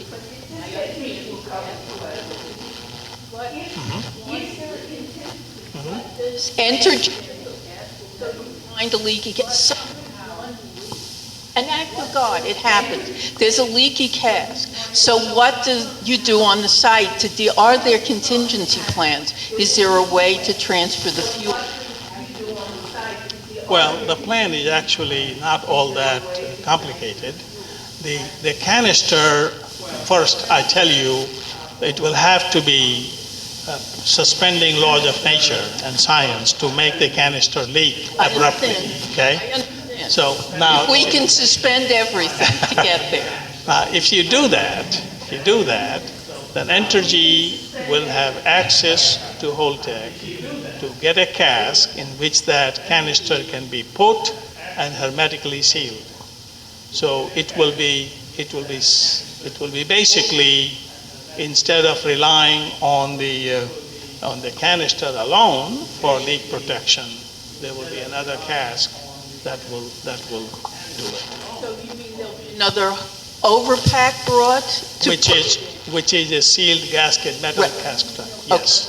So I'm almost done. I just want to say that the NRC themselves, in terms of talking about loading casks, has. You might want to talk to them local, because they're not quite. Well, next time you talk on my behalf. How's that? No, I'll leave that. You do a great job. I don't need to be in that. I have one other thing. You said that each cask gives off 2 to 3 millirem an hour, was it?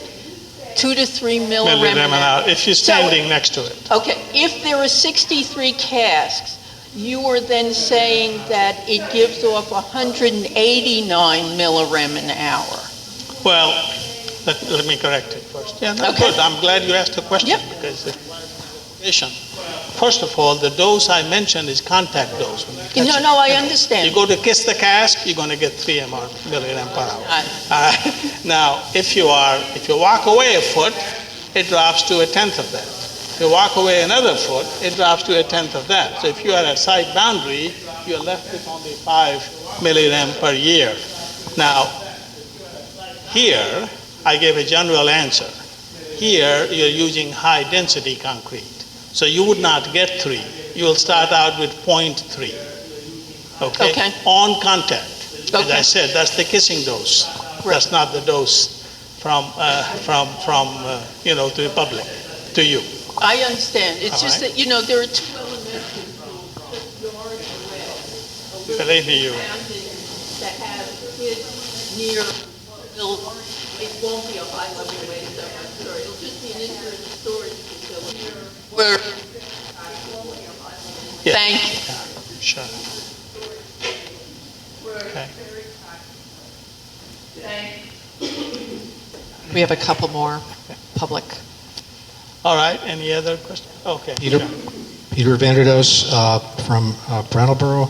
I'm going to be extremely brief. I'm sorry I missed the point where you expressed the size of the envelope of cement around the steel canister. How thick is that? The external diameter of the cask is a little over 11 feet. And the thickness... The thick, I heard that part about the diameter. thickness? I'm just curious about the thickness of the concrete around of the cask is about 30 inches, 2.5 feet. Of the concrete? Concrete, about 2 inches of steel, the rest is concrete. I understood that the industry, the accepted thickness of concrete to prevent radiation from passing was 3 feet. So yours is only 2 feet around? No, wait a minute. The amount of radiation that passes depends on the location of the source and magnitude of the source. I'm sorry? And magnitude, strength Oh, of sure. the source. Yeah. For your fuel going through the fuel basket and then the canister and then through the cask, there's a gap between the canister and the cask, to the outside wall, your dose, as I mentioned to to Debbie Katz, the load, your dose is going to be about 0.3 milligram per hour. There is no rule of thumb. There's no rule of thumb you have to be 3 feet. As a matter Yes, of but fact, I understood that it was an industry. it depends on a lot of factors. I see. You know, the amount of concrete nature usage to protect you from solar radiation, which is stronger, you know how much that is? That's 17 feet. The amount of shielding provided by the atmosphere, you know, all the air is 7 feet. Right. Thank you very much. And that's necessary.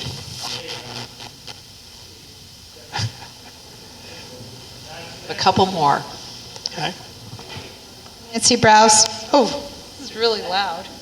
Putney, Vermont. And two things came to mind when I heard you speak. One is, you said none of the casks have leaked at all to this point. How are they tested? Who's doing the testing? And how frequently are they doing the testing? And what can we expect from these? Who's testing? How are they doing it? And how frequently? The testing of the canister can be performed anytime. Anytime. If there is a suspicion that this canister may be leaking because you see evidence of degradation of the surface, then there is a helium leak test that sniffs for helium, and you can detect it very, very quickly. Who will be doing that? And when will they be doing it? That will be part of your safety plan, long-term plan for storage here. So this is up to Entergy this is up to Entergy. This will be, no, it's not entirely up to Entergy. It's, we provide recommendation, NRC reviews it. I know you guys don't like the NRC too much, but NRC reviews it. We provide recommendation to be done. So it's not by Entergy in isolation. And what's your recommendation? My recommendation would be, the casks are loaded, and I don't want to give you an evasive answer, but I should give you the correct answer. We are working on a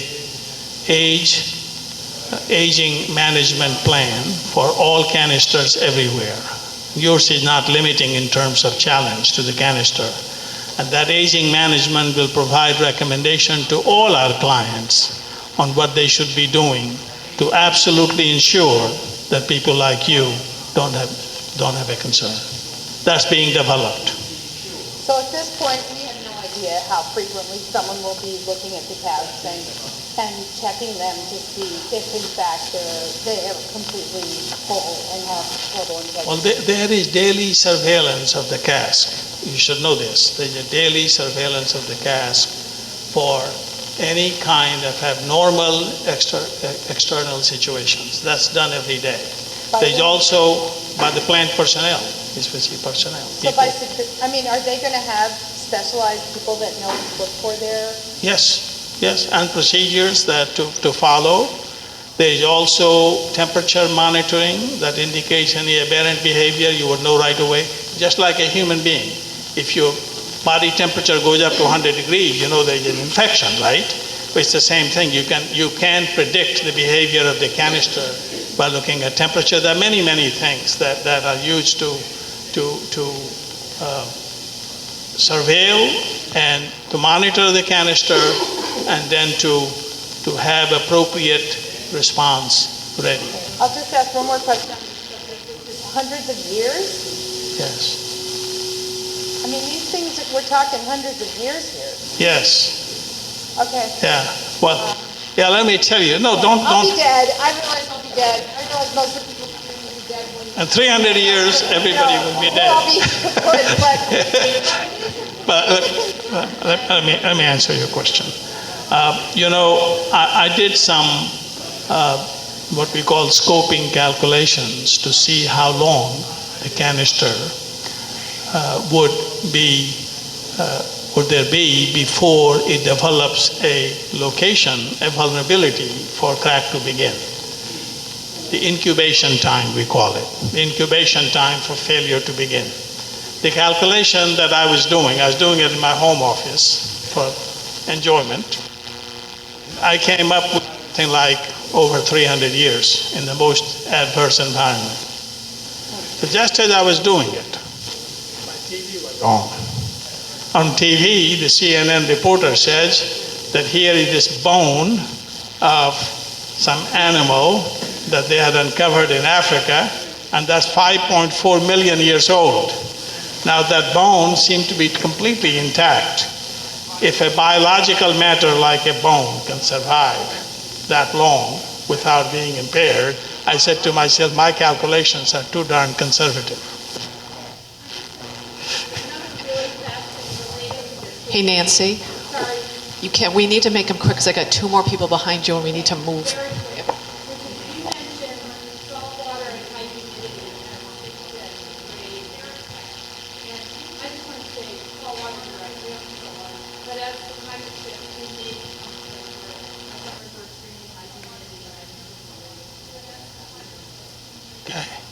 Yes, but salt air, meaning halides, chlorides, bromides in the air, that is an essential variable to cause stress corrosion cracking.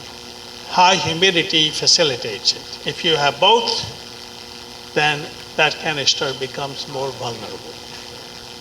You have to have 3 things for a canister to begin, to respond to an adverse condition for the canister. One is, the most important, is halides in the air, salt in the air. The second is humidity, which needs to be bad humidity. It has to be, how do I describe it in common terms? Soupy, good. And the third requirement is that it must have severe stress, which the canister is not under either. Don't have. If you get high humidity, you'll have only 1 out of 3 factors that make the canister vulnerable. Flood is good for, sir loves the flood. Short term. Long term, of course, if you have corrosive things in the water, that's not good. But short term, the flood is good. Great. We're going to do Guy and then Leslie. Can you do me a favor? The microphone is on the music stand and it's on, so that's what's causing the feedback. So you want me to use it, you mean? Yes, yeah, please use it, but don't set it down there on. Oh, gotcha. Okay.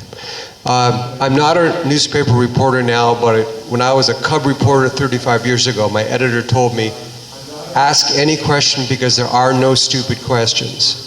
I may be putting that to the test right now, okay? I just want to let you know. So you mentioned that cold weather, the casts love the cold weather. I noticed on that map that we're one of the colder places you have, maybe the coldest, I don't know, that you have cask. But my question is, does cold weather have any measurable effect on the cooling of the fuel? Yeah, cold weather is, by the way, we do have colder places than you. We are in Kiev, north of Kiev, and that's really cold. Yeah. So yes, we do have colder climate. We actually design our casks to be transported in minus 60 Fahrenheit temperature. That's cold. Now, cold temperature is good for the canister. Good for the canister because the ductility of the canister is unaffected by cold temperature. Stainless steel is good till minus 250 before its ductility is affected. That's why we use it, one of the reasons we use it. Cold weather, then of course the canister is going to be colder also, right? Because its heat's going to be sucked out by the weather. Right. Now if the canister is colder, then the fuel is colder, and if the temperature of the fuel rod goes down, then the pressure inside goes down. So the rod now is subject to lower internal pressure. So the condition is hospitable for the canister in cold weather. Okay. Thank you. My challenging sites are those that are hot, not cold. Right. Okay.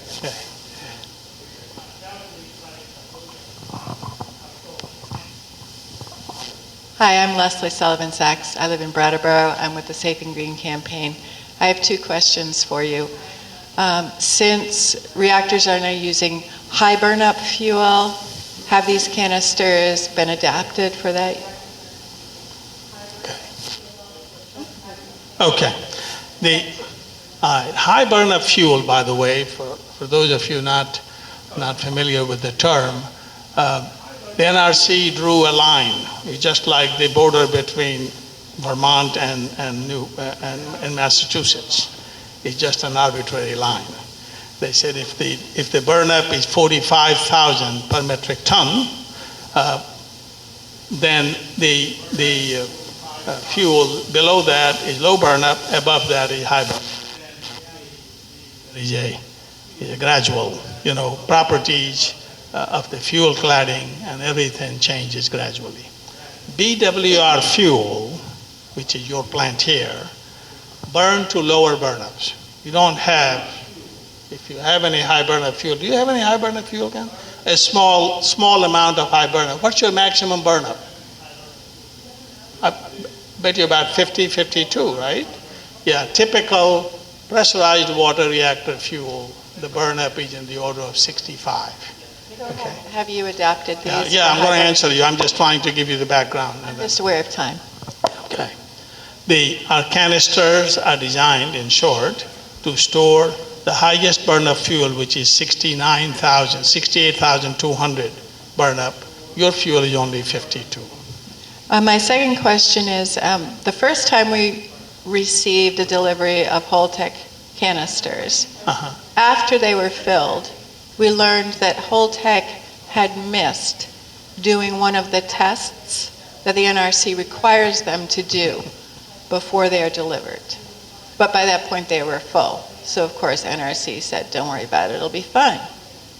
So, since we're going to you again, yes, as any good consumer would, what's different this time? How can we now trust that all of the necessary tests will be done?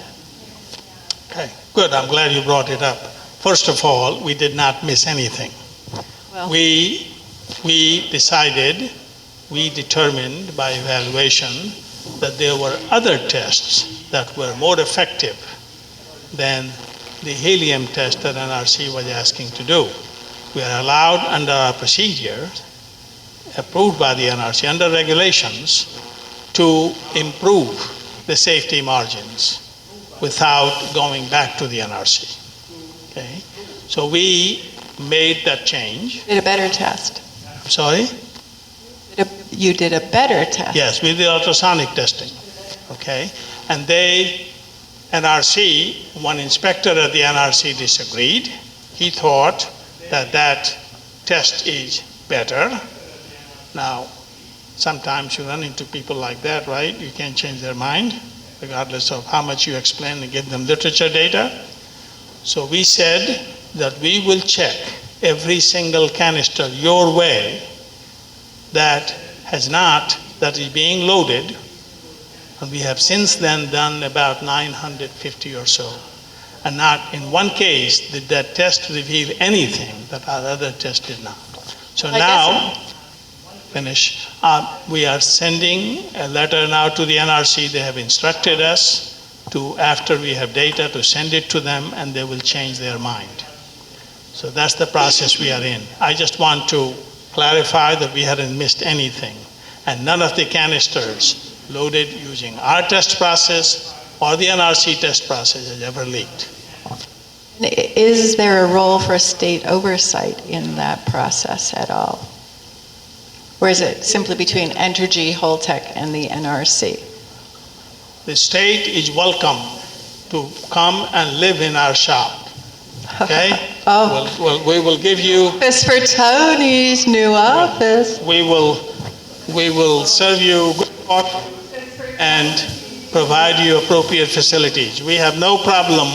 We in the show, at any time, we have at least 8 or 10 inspectors from different places. They are all crawling all over the place. So a couple more inspectors from Vermont won't matter.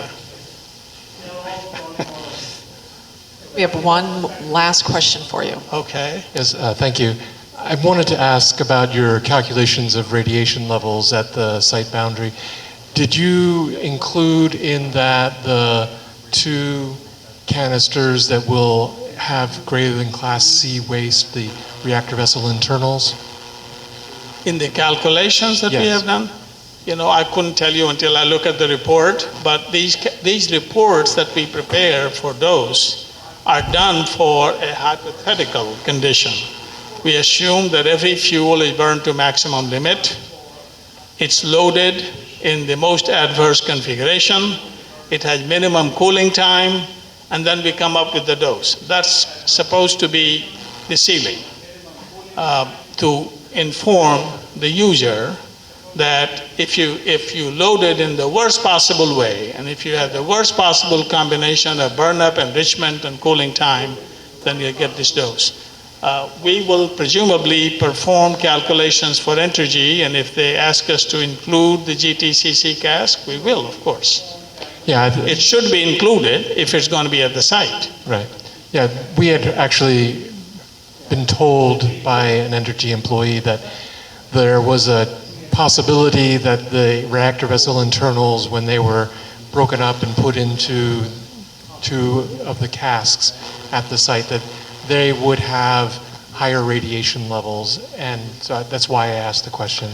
Yeah, we will, you should know, we will design, if we are asked for those reactor internals, we will design special canisters that provide greater protection against,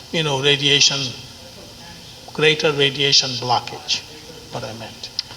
That is, we do this for GTCC everywhere. We designed it. The GTCC has much greater dose in the beginning, but it declines much more rapidly. We got to design for the beginning when you first put it in storage. So we designed them, and many of them are in use. We'll do that for Entergy also, if we are asked. Thank you. Okay, thanks. Thank you so much, Dr. Singh. I can say on behalf of the entire panel, we appreciate that you came all the way up here. We appreciated your presentation, and I can speak for myself, and I think I speak for everyone when we say we really appreciate the time that you took to answer all of our questions.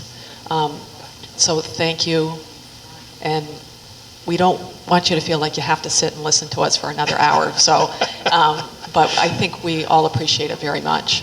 Thank you, Kate. And I thank you folks for coming out. Let me tell you, engaged citizens are the best citizens in the society. If you're asking questions, that's wonderful. And I'll come again if you have questions. Yeah. I think it's our obligation to make sure that you all feel comfortable and you have the factual information. No innuendos, no rumors, only facts. Thank you. Thank you very much.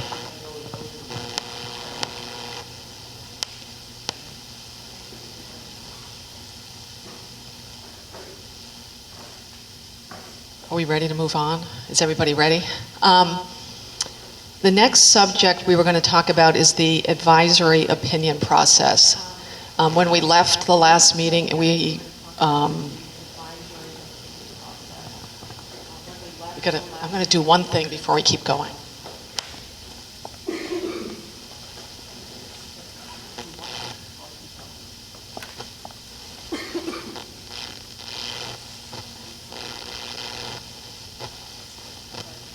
This thing, but I obviously unplugged something else, so I apologize. Whosever phone I unplugged. Yeah. What did Joe, whatever that orange thing is, I unplugged it. Anyway, so we are going to talk about the advisory opinion piece. And at the last meeting, I said that I would call David Victor, who is the chair of what they call the Community Engagement Panel out in San Diego for the San Onofre plant. And I had a very interesting conversation with him that I think hopefully will inform how we do what we want to do. What they do, they're a little bit differently constituted than we are. You know, we have in our charter and in the state statute that we can advise, whether it's the state or the governor, the legislature, state agencies. They don't have it that clear for them. So what they have been doing is writing opinions, but they don't vote. Somebody will come forward and say, I want to write an opinion that the sky is blue. They don't vote to decide, yeah, we're all going to sign on to an advisory opinion that the sky is blue. What they do is, and it's really been David Victor, the chair, who's been coming forward with these and writing these opinions. He'll write an opinion based on what they call the sense of the panel. So the panel, has a conversation whether the sky is blue, and then David Victor writes an advisory opinion from what the sense of the panel is.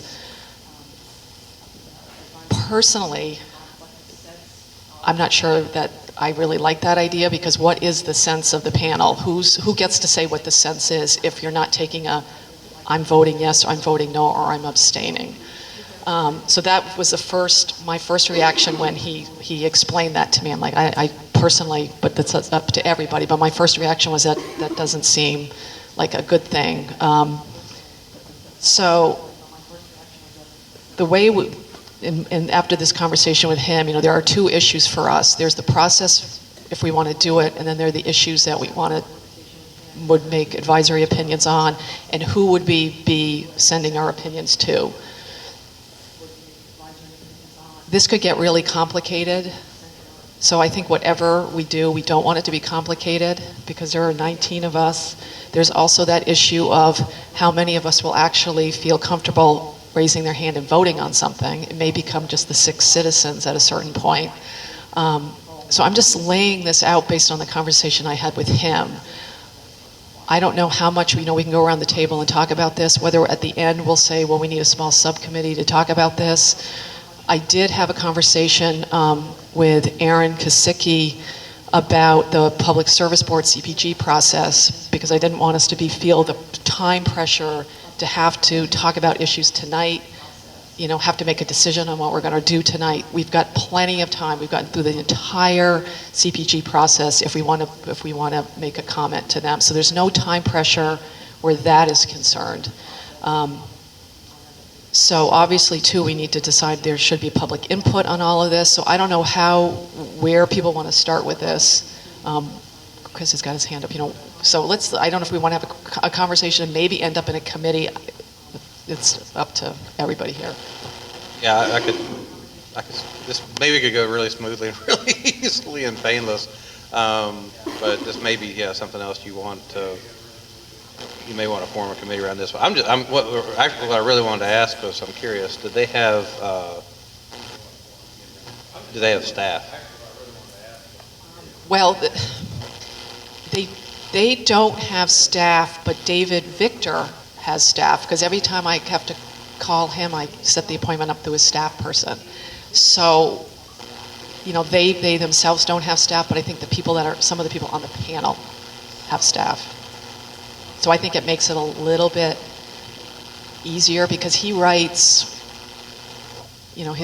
some of the white papers he produces are quite lengthy and are quite detailed. So there are people there. It's more of there's more depth to it than what we have. Not that we don't have depth to us, but there's a lot more. Thanks, Kate. So my observation of this, and having met him and seen and heard the description of how they work, is that actually it feels like we as a panel have more structural authority than they do. So I would urge us not to abandon that. And 2, it sounds like he likes to write a lot of white papers, which if you're willing to do them, I'm good for. But I think generally we should continue to talk and discuss about issues and think about what we need to reach opinion on, and do the best we can by consensus as we put out in the in kind of the bylaws. But if it comes to votes, we do it and take role in there. But I do think, based on my understanding of where San Onofre is and your description, it sounds like actually this panel has more flexibility and authority than they do. We actually do, and he's envious of us, believe it or not. I mean, he's very envious of what we are able to do and how we're constituted, and so that should make us all feel good because they're looking at us in a positive way. Steve.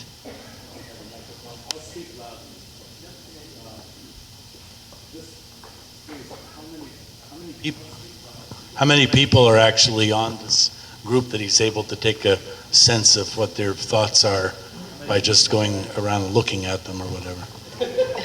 You know what? I can't tell you offhand what the number is. It's a good size large? panel. I don't think it's as large as we are, but 19? don't. No.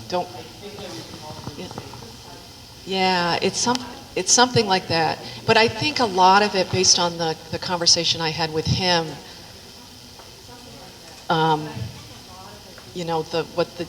we had a conversation, a long conversation about this, because I said, for us taking the sense, we're all so different. There's really 19 separate people here, that to take a sense of something is harder, I think, for us. And I think, not that I don't want to use the word they don't take liberties, but I think, since we do have something like that's written that says we can give advisory opinions, I think what we say carries more weight than if you're giving a sense of something when you really don't have the authority to give an opinion. I don't know if that sounds, what I'm saying makes sense, but we have, and when I was talking to Aaron Gasicki about it today too, he said, obviously if we make an advisory opinion or anything, even if it's just a group of us, to the Public Service Board, the board will look at that, and the department would maybe, and I'm speaking, Chris might say no, but what Aaron was explaining to me, that the department would look at what we said and may incorporate it into something that they're doing. So obviously, we want to be careful on what we're doing, because it's not just us, we don't want to do anything offhand knowing that it might be incorporated into something, and because it's NDCAP saying it, it carries a little bit more weight. That's why I think ours is a little bit different the way they do it out there, is because we are seen as a body that says, we can do something that they don't really have in writing that they can do. I made a comment this winter. I don't even remember what the subject was, but we were talking about mission creep and whether or not we were getting beyond what the core of our charter calls for. It's one of the concerns I've got here is that this could easily morph itself over where we're getting off what our core mission is. Beyond that, I think when we originally spoke about this, we talked about having two positions, those who agree with the position and those who don't. I'm concerned we may have, not only, as Kate's saying, a number of people who just can't comment on it because of their particular role, but this might be, there might be Baskin Robbins here, 31 flavors as opposed to just 2, and it might be very hard. There may be a position and somebody proposes a view on it. You may agree with 80% of it, but you don't agree with the other 20%. Where are you from a vote point of view? This could quickly, if the issue isn't a very clear issue, it could be very troublesome. It's been kind of my concern from the outset that if you look at what our mission is to advise the state, the government, the yada, yada, yada. I don't know that we've ever done that since we've met, because it's tended more to be, and this isn't a criticism of our partners, but it's been more, I know you guys have heard what we've had to say, but it's more the state talking to Entergy, the people hearing what state and the Entergy are saying to each other. We've heard concerns about the NRC, all of which is valuable, it's good. And we have opportunities to kind of voice opinions here, and Entergy and the state can hear us. But as a panel, I don't know that we've actually done what we were created to do. I'm not trying to be complaining, I just don't know that we're even structured to do that. And this has been my concern and I don't know how we overcome this. Kate, you've done an awesome job as chair, and Chris, you did an awesome job before. But to figure out, do those 31 flavors, are they pretty good, but then you got a couple of funky sprinkles on top, or what? We're not going to do that in this format, because what that requires an actual more of a conversation back and forth, postulating what some positions might be and where there's common ground and where there's not. That's not what we do here. And that's what I've said. But David, but I've said so far. So I guess we're going into the conversation now about how we do that, but we've already had a couple of major milestones passed where we have not advised the state on what the panels, and again, in part, it may be that one of the things that comes out of this is we may actually need to go back to the legislature and say, hey, to actually do this, we may need to be reconstituted in some other way. But, so I'm being critical, but I'm trying to be constructively critical. I just don't know that we're structured to actually do what we're tasked to do. You brought that up. I actually think this is the first time, because we've been in the growing pains of putting this together, that we actually are at a point where we can provide advice. We have been reacting to things that have been happening before we got to this date, because the site assessment study was occurring in the first few months of this panel, the PSDAR was in the next few months of this panel, and then those first 6 months we were just trying to get our arrangements in order here. So I think we're at a great point to begin to do what you said is our core mission, and that is to provide advice to various parties of the states that are represented here based on what we've heard, and I think we have heard a lot. It's a good opportunity for us to get out in front.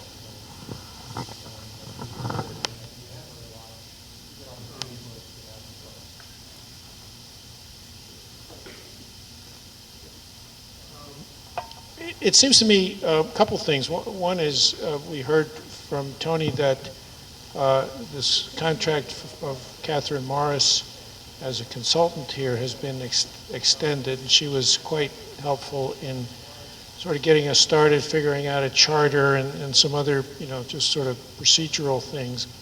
And so if we've got a few hours on her clock that we can use, maybe this is something to involve her in and sort of help us with a process. But the other thing is,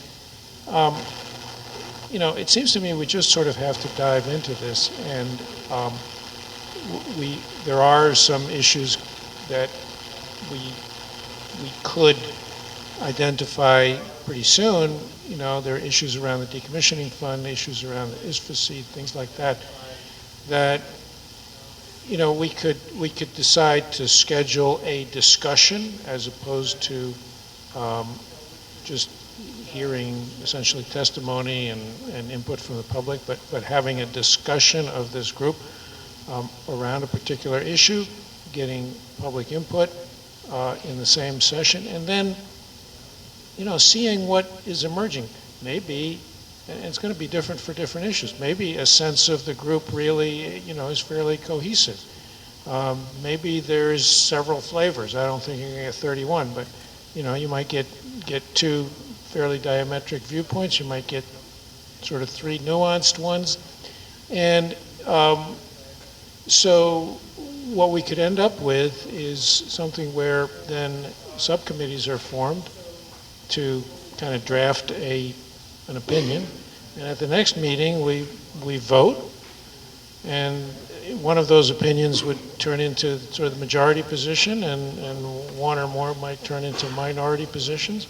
But, I think that's the way that we can express ourselves. And we shouldn't be writing huge white papers, but we should be taking, fairly succinct 1 or 2 page positions on things that way.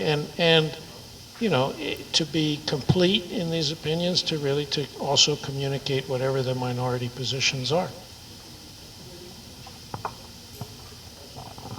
I'm going to say just quick one thing to follow what Martin said. I had had a conversation with someone from the public who gave maybe some really good advice, which is maybe we should pick something like easy the first time, for our first go around, pick something that we consider easy.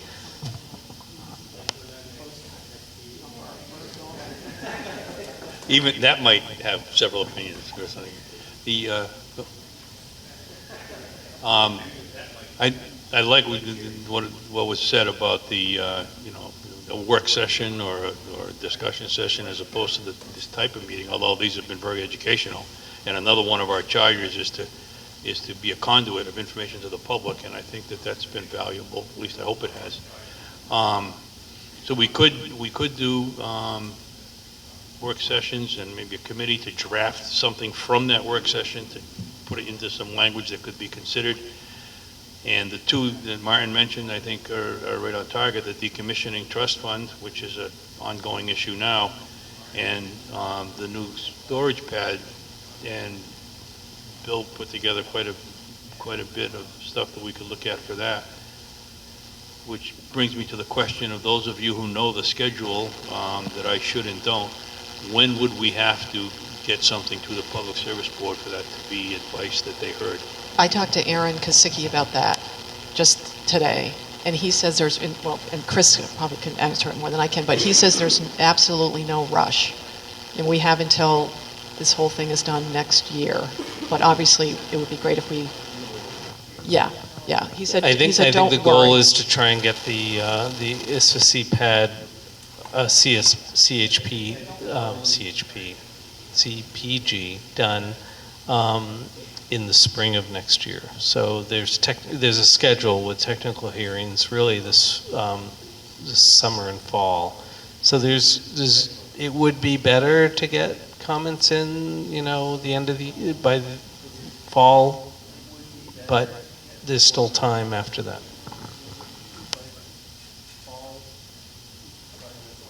As long as I have the microphone open, I'll say I absolutely agree with Martin. This is exactly, I think you guys are now, you've been educating yourselves up to this point, and we've been educating each other, and we've been hearing about ongoing kind of the train had left the station. I think you've caught up with the train, and now you're in a position to you do whatever you want to do. I think you've got a lot of ability, more than any other citizens advisory panel in the country, to make recommendations and do advice. And if if votes need to happen, fine, but I suspect that with conversation, most things will be by consensus. And if not, then you always got the option of the minority opinion that Martin was talking about.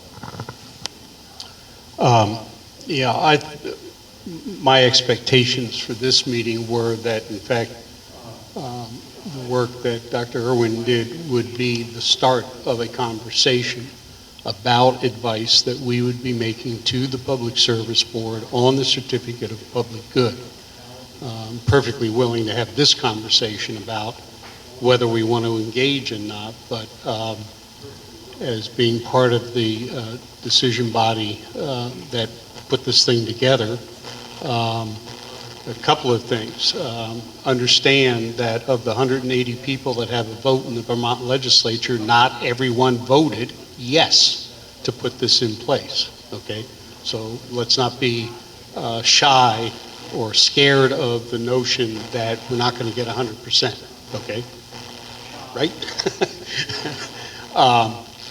Secondly, I thought that that was why I asked Dr. Irwin to put together a list that we could begin to work on in terms, because these are all things that are directed towards the CBG process. In other words, they could become conditions. And enter into a conversation, discussion, including Entergy, in terms of what they think of the ideas, and let's learn from those people that have opinions. So I would hope that we'll set aside some time on the next agenda to start dealing with some of these issues. I think they're a thoughtful analysis of some issues we can provide advice on. The other thing, and just quickly, sorry to take so, it's really interesting having Commissioner Mears and Commissioner Recchia and Dr. Irwin and whatever, because they're the people I think I'm advising as a member of this group, but they're here. And so I think it'll be interesting to have them as part of the dynamic of discussion around these issues.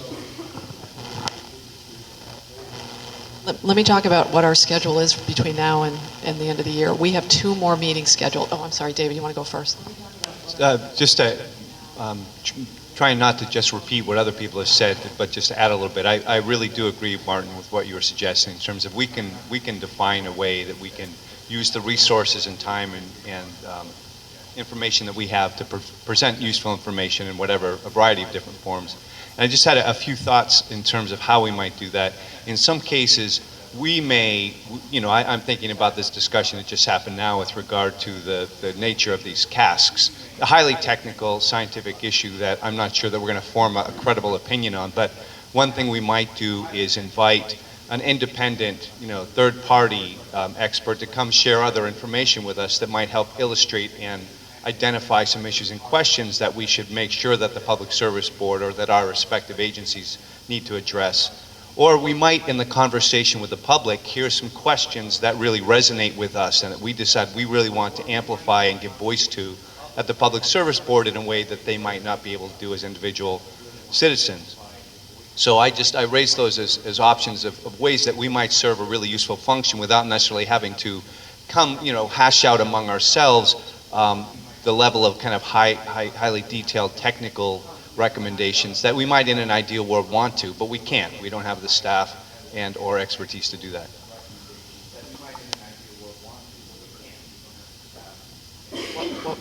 What our schedule is, so we can, oh yeah. That's actually one of the things that I would love for us to follow up on. I mean, I've suggested that we should have access to our own independent expert, and I know they cost money, but this is kind of important, and so I would hope that the resource will be made available. We're not going to get a loaner from somebody. They're probably going to cost a few bucks an hour, so let's have some independent expertise. And actually, you guys did that. I really appreciate it. You guys brought in an expert to help comment on the PSDAR, and it's incredibly helpful to my read of it. I would assume it was really helpful to PSD, and Bill, I think at the time you said, well, you wish you had access to that guy or that kind of expertise too. To me, there are actually a lot of questions that came up in the PSDAR that would be worth having, an independent industry expert who really knows this stuff, who's had the experience to kind of say, right now I think it's logical that the Certificate of Public Good is probably the clearest, most present agenda item we've got, but we may have some other larger ones, and I think that we'd benefit even from having someone else who's come in, who's been through this before, to say, these are the real salient issues that you need to keep an eye out for. And we're trying, and we've probably done a good job teasing these things out ourselves, but I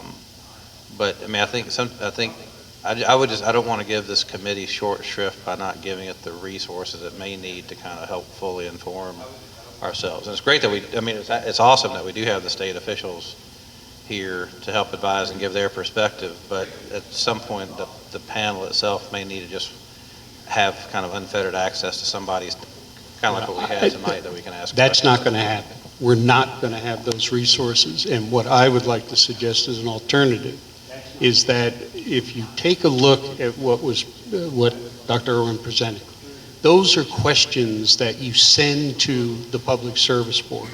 And if, in fact, the Public Service Board takes an interest in those questions, then they tell Entergy or they tell the Department of Public Service, we need answers to these questions. So somebody provide a witness.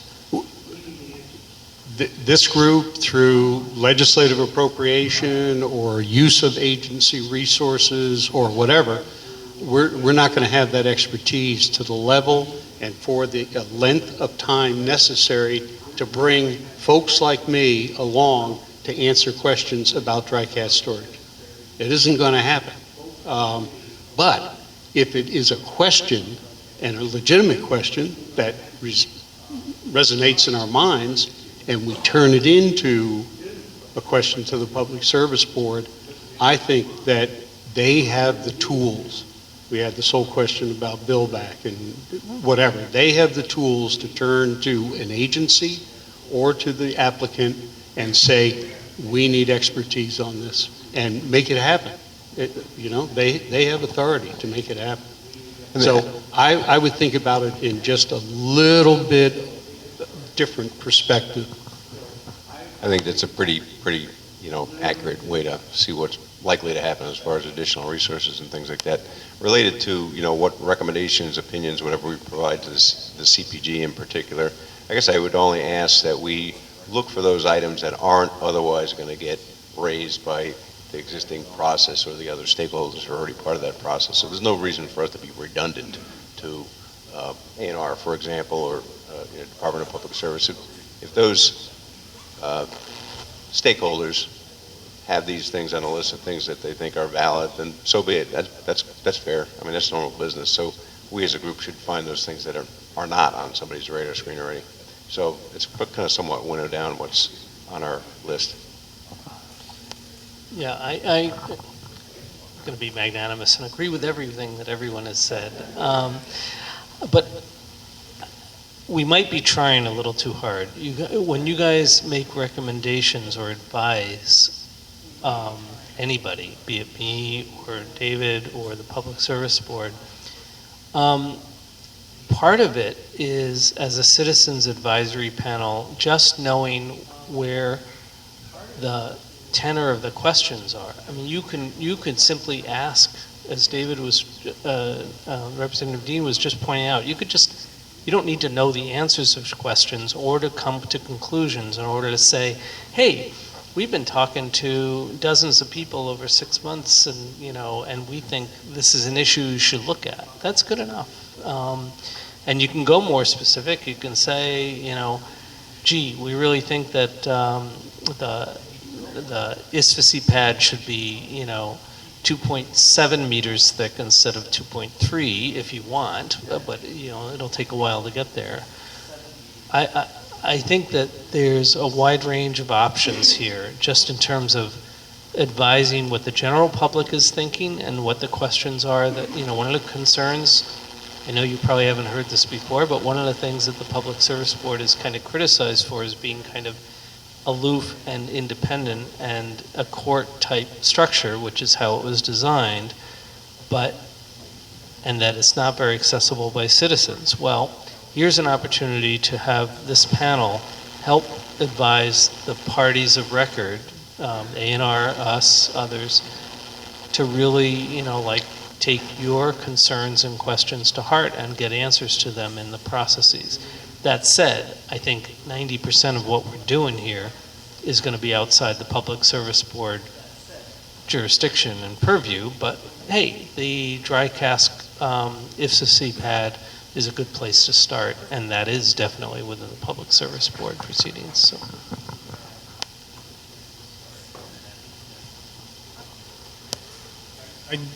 I think in the spirit of agreeing with everyone, I think it's true. I mean, we might have some questions we would put out there and say, here's the question, but at the same time, just glancing at the information that Dr. Irwin put together here, the condition for reporting the continuous radiation and temperature monitoring, I'm pretty sure that state agencies are already going to put that in there in what they're saying. But I think that if we happen to agree with that and we put that in a recommendation, in advice to the department and all the departments and to the board, then it's not merely redundant. It's supportive of something that we think is important, and I think that's worthwhile. And yeah, a lot of stuff is outside the jurisdiction, and I don't for a minute think that this would get us very far, but I would just note that we aren't prohibited from advising others, even the NRC. And I know they're waiting to hear from us. But we aren't prohibited. You must be waiting to hear from somebody, because they haven't been waiting to hear from us. I wanted to ask is, our next meeting we're going to set, should we try to have some committee work in between? I was going to ask, right now we have a meeting scheduled for September, which I've only heard from Pat Moulton that the September 24th does not work, so I'm assuming that meant it works for everybody else. So that meeting would be September 24th. We're going to have a meeting in November, which will probably be sometime in the first 2 weeks. So we have, if we want to do, if people want to volunteer to be on a committee, we can do something between July and August and come back with some kind of recommendation of whatever the committee feels in September, and start the ball rolling then, unless, I don't know, does that make sense? I mean, who's available and wants to sort of start mulling on this July and August so we can come back in September? Yes? I mean, does that make sense? Is everybody okay that we have like a committee? We meet July and August and we come back and we put it on the agenda for September? Right. No, the full panel is, the next time the full panel meets, it'll be September 24th. It will help us in the department to have somebody, if there's a committee that's meeting or active through the summer, there will be things that are happening that it would be good to let you know about, and then Yes. you can decide what to broadly distribute and how to do it. But there will be things that happen between now and September that we'll need to inform you of. Great. Okay, so David Dean will be on it, Chris Campney will be on it, I'll be on it, Jim will be on it. Martin? And just because you haven't volunteered tonight doesn't mean you can't jump on the train later. So we'll figure out when our first meeting's going to be, and then we can let everybody know. Our first topic, Chris, I don't know if you have insight into how we might want to do this, but feeding at least to the subcommittee the various communications among the parties to the CP, to the docket right now. I had a conversation with Aaron today, and he said he would send me everything. So that'll be how we'll get what we'll get. Yeah, and he said he would send everything, so that'll help us. Yeah, but he said it's easier to get it. And I know we have to get to public comment for a second, but just so everybody knows, at this point, September, we were talking about having a presentation from somebody from the Massachusetts Department of Environmental Protection. I was going to talk to David Mears about that. And we were going to have somebody from Vermont Emergency Management come down and give us a presentation. So those are things, and we'll talk about whether we can fit it all in, but I know we can't either, Chris, but yeah. So we'll, but I think the Mass DEP one is probably the one we'll do first before the emergency management one, but that just to sort of set the stage on what we're thinking. I like that, and that, one of the things that I'm uncomfortable with being part of a conversation in which the only people, with respect, Representative Dean, that the only people that come speak to us and speak to the public are free. We may have some ability to bring in public officials from other states to give us independent perspectives and their own experiences, but if the only presentations that we have to us are consultants or manufacturers or folks that work for Entergy, and that's the only information that we get or that we present to the public just because they're free, then we're not really doing our job. And so I do think there are other ways and sources of information and funding that I think we should be open to pursuing. And so I wouldn't close the door on the idea that we should continue to seek to get independent third-party perspectives, not necessarily for the purpose of resolving how many inches of steel should be on the inside of one of these casks, or the details of how many microcuries of contamination should be allowed in the soil. We're clearly not equipped to get into those level of decisions, but we can still get enough independent perspective, I think, with resources that we can find that will give us a better sense of what are the right questions, making sure we're at least tackling the right issues.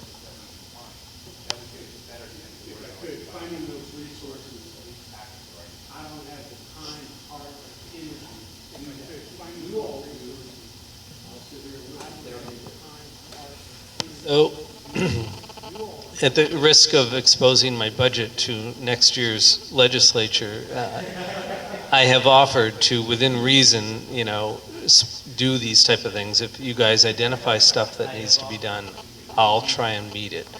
I now hear I'm pleased to have Commissioner Mears join me in this with his in his spirit of his budget, but.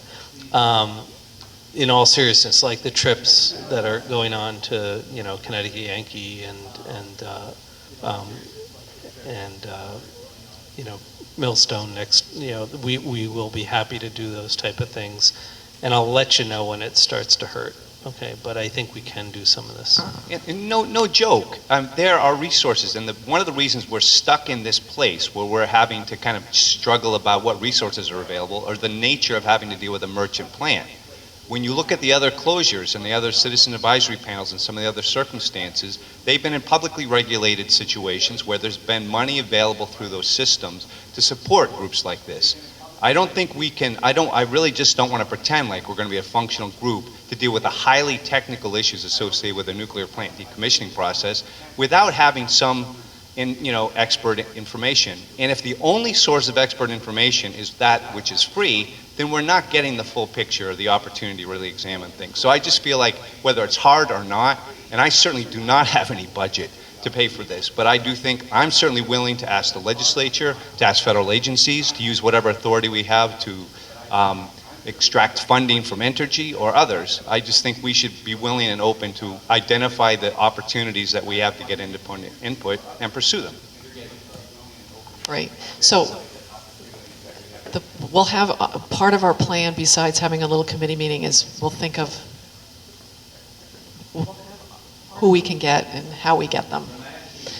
Yeah. And it's free, so it's a lightning and it's free. So what I want to do now is go to the public, and we don't have a lot of time, so I apologize, but if you can say who you are and where you're from and keep your comments short if possible. Okay, hi, I'm Susan Lance. I'm from Northampton, Massachusetts. I think your discussion tonight is very fruitful. I like the tone of where, as a decommissioning group, you're going. I think it's important. One of your charges that I read was to make recommendations to the legislature, and I'm not sure whether you're using the term advisory in the same way as recommendations, but I think this is greatly needed. So number one, this has been said before, that recommendation to our beloved NRC that they jolly well get some regulations in order for plants that are closed. Everyone's been hiding behind the fact that there aren't rules or regs, and everyone's playing them to their favor, depending on where they're coming from. And number two, this is almost like tongue-in-cheek, but I think it's really important, and I'm sitting here, I'm a public member. I've been listening to what's going on. What I heard tonight is that the NRC has given permission to Entergy to take care of their spent fuel from the decommissioning fund. And I also heard that that money has been compiled from the ratepayers of Vermont. So in my very simple mind, that tells me that Holtec should be working for the ratepayers of Vermont, not for Entergy. That tells me that they could start building those casts in 2017. Who's going to ask the NRC who is going to replenish that DTF? I think this is so highly serious, and I think the people, I live in Massachusetts, maybe I won't be so directly affected, but why should the people of Vermont be left holding this huge, huge bag? I liked hearing that that fund is to be used for radiological decommissioning, not fuel management, taxes, all those other things. I think we really have to get to the bottom of. Thank you. Carol? Thank you. I'm Carol Levin, and I live in Guilford, Vermont, and I'm with the New England Coalition as a trustee. I just have a really crucial statement, which I think she attended to, and somebody on the commission here attended to, but that there was some press which really disturbed me, but that the Decommissioning Trust Fund has to be, it's our money. We put into the trust fund. Entergy has not put in any money at all into that trust fund since they bought the plant. And it needs to have oversight so that it is only used for radiological cleanup and not used for the multitude of other things that energy seems to think they want to use it for. And that the plant really needs to be decommissioned as soon as possible, and certainly not within 50 or 60 years when none of us are going to be around, and to leave it for our children and our grandchildren. Thank you. Thank you, Carol. Peter?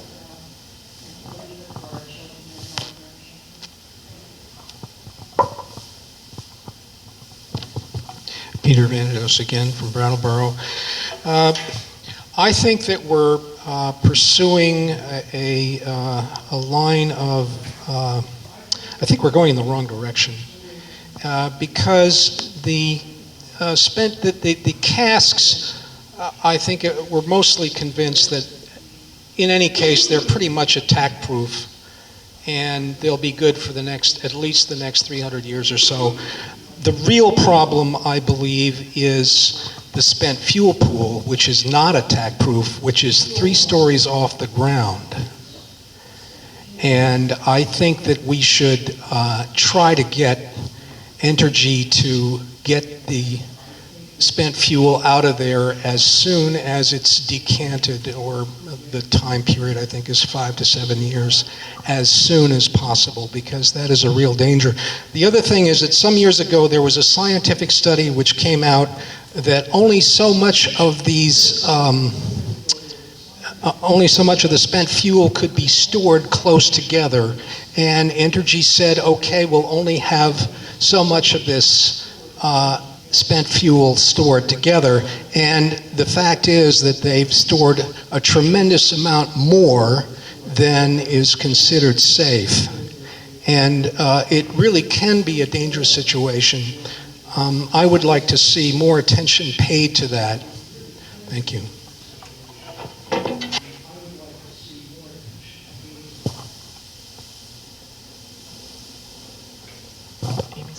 Hi, I'm Amy Schollenberger. I live in Barre, Vermont, and I'm also the registered lobbyist for the Citizens Awareness Network.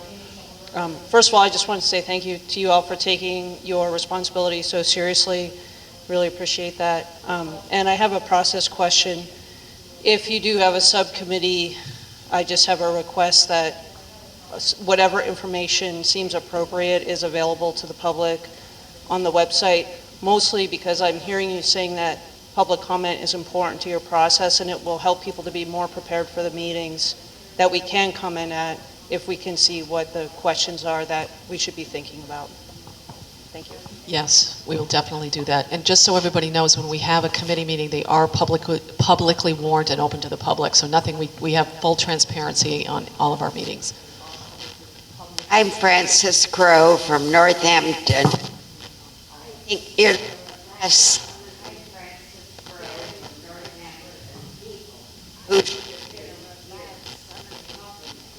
Are people who have passed on, like John Goffman, Howard Sternglass, and Helen Caldecott is still alive.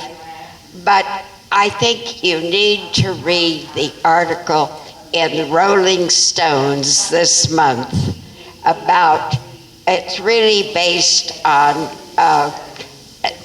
the book Command and Control, where they're looking at the whole nuclear question. But I think we need to get some perspective to see how close we are to a meltdown in this country, in the world probably. Thank you.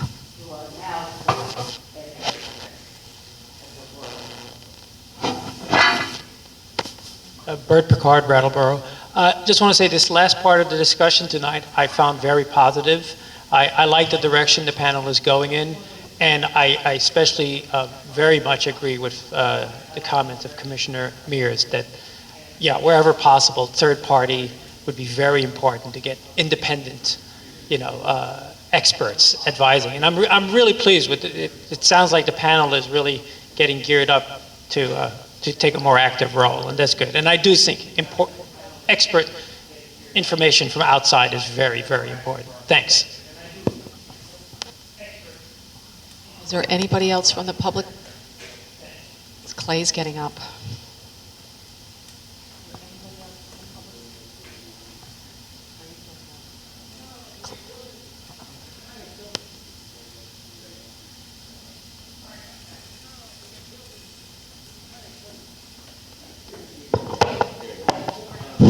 Yeah.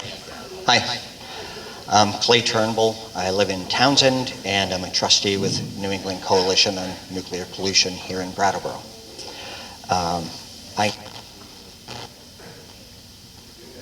mimic those comments, appreciation for you all being here and putting in what you do.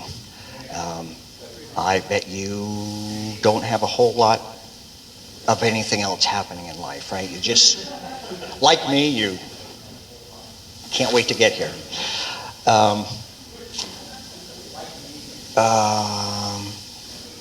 Commissioner Mears made some comments about sitting through highly technical material that's presented.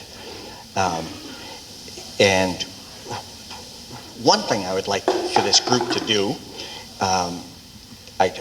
is to, how will this site be used eventually? What's the ultimate use of this site? I still don't, that was one suggestion I made to this panel or request early on. That what actions we take today might change depending on the ultimate use of the property. What do we want that place to look like? I don't think that this group has much say over the casks that get used. I mean, the NRC has issued the certificate of compliance to the Holtec system. Pretty confident that that's what will be there. What has not been determined, that this group might have some recommendations to the Public Service Board, is what is the best, highest use of the piece of property on the Connecticut River in Vernon that was formerly the Vermont Yankee nuclear power station? Is the best and highest use for that property, that's where the high level waste is? Or would that beautiful piece of historic land, Governor Hunt Meadows, would those meadows be better to be left to return to meadows and put the dry cask storage in a less valuable piece of property? I don't know. I don't know if there's a better place to put the dry casks for however many years it will be. In my own personal opinion, that piece of property on the Connecticut River has high value as a place of nature and restoration. I would like to see them investigate other places to put the ISFC. A pad big enough for all of the casks. And I think there was some understanding that that's what would, that the pad that's there now was not necessarily the permanent location of the ISFC. Potential issues for NDCAP, advisory opinions from Bill Irwin. Number 2 says, the new ISFC will be built where the current North Warehouse resides. That is made like a factual statement. That is where Entergy is proposing to put the second ISFC. The whole purpose of the Public Service Board proceeding that's open right now is to determine whether the state thinks that that's the right way to go. We want to know, New England Coalition is involved in this docket because primarily we want to know that that is the best site for that waste for as long as it's going to be there. And that the land where it is currently it doesn't have a higher use.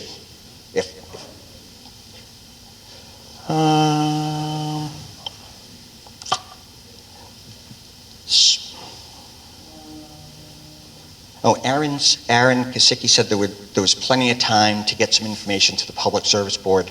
I totally disagree. We're at the point where Entergy is now filed their opposition to NEC's intervention.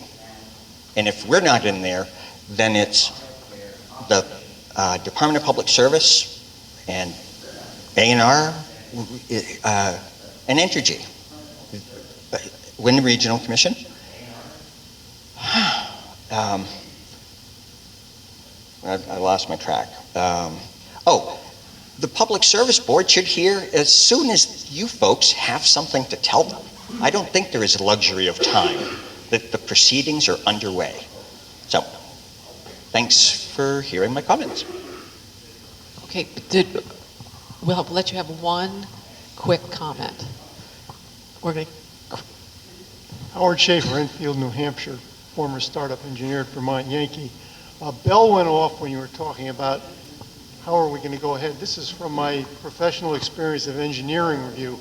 It might be helpful first to write a process document and then to start doing your first question and questions after that, because I've often experienced somebody will do a report and partway through it gets off of discussing the technical issues. Oh, the process wasn't right. So do it that way, and if you're doing your first couple issues and then there's a problem with the process, go back and change your process document. You avoid getting all tangled up in criticisms of the process along with criticisms of the technical issues. Thank you. say something, Chris. Before we adjourn, the plan going forward is September 27th will be our next meeting. I'm sorry, I'm zooming ahead. Yes, Thursday, September 24th will be our next meeting. Yeah, we're 3 days. Pack your sleeping bag. I'll keep you posted. I think at this point it probably we'll have Dave Howland from the Massachusetts Department of Environmental Protection come. But in between then, we'll make a fancy title for our committee. We'll have a meeting so we can report back in September. What I'm going to do also, I'm not going to do it tomorrow because it'll freak everybody out, but eventually I'm going to send everybody an email to look at their schedules in the first 2 weeks of November. So hopefully we can set a time for that meeting. Tomorrow there is a group of us going to Connecticut Yankee, and if you're going to Connecticut Yankee, we want to meet over there because we have to get our game plan when we're leaving and everything. So does anybody have anything else before we adjourn? Oh, David Dean. Yeah, I'll send her on an email. We'll figure out a time that's right. Does anyone want to be the one that makes the motion? Motion we adjourn. Thank you. All right, all in favor?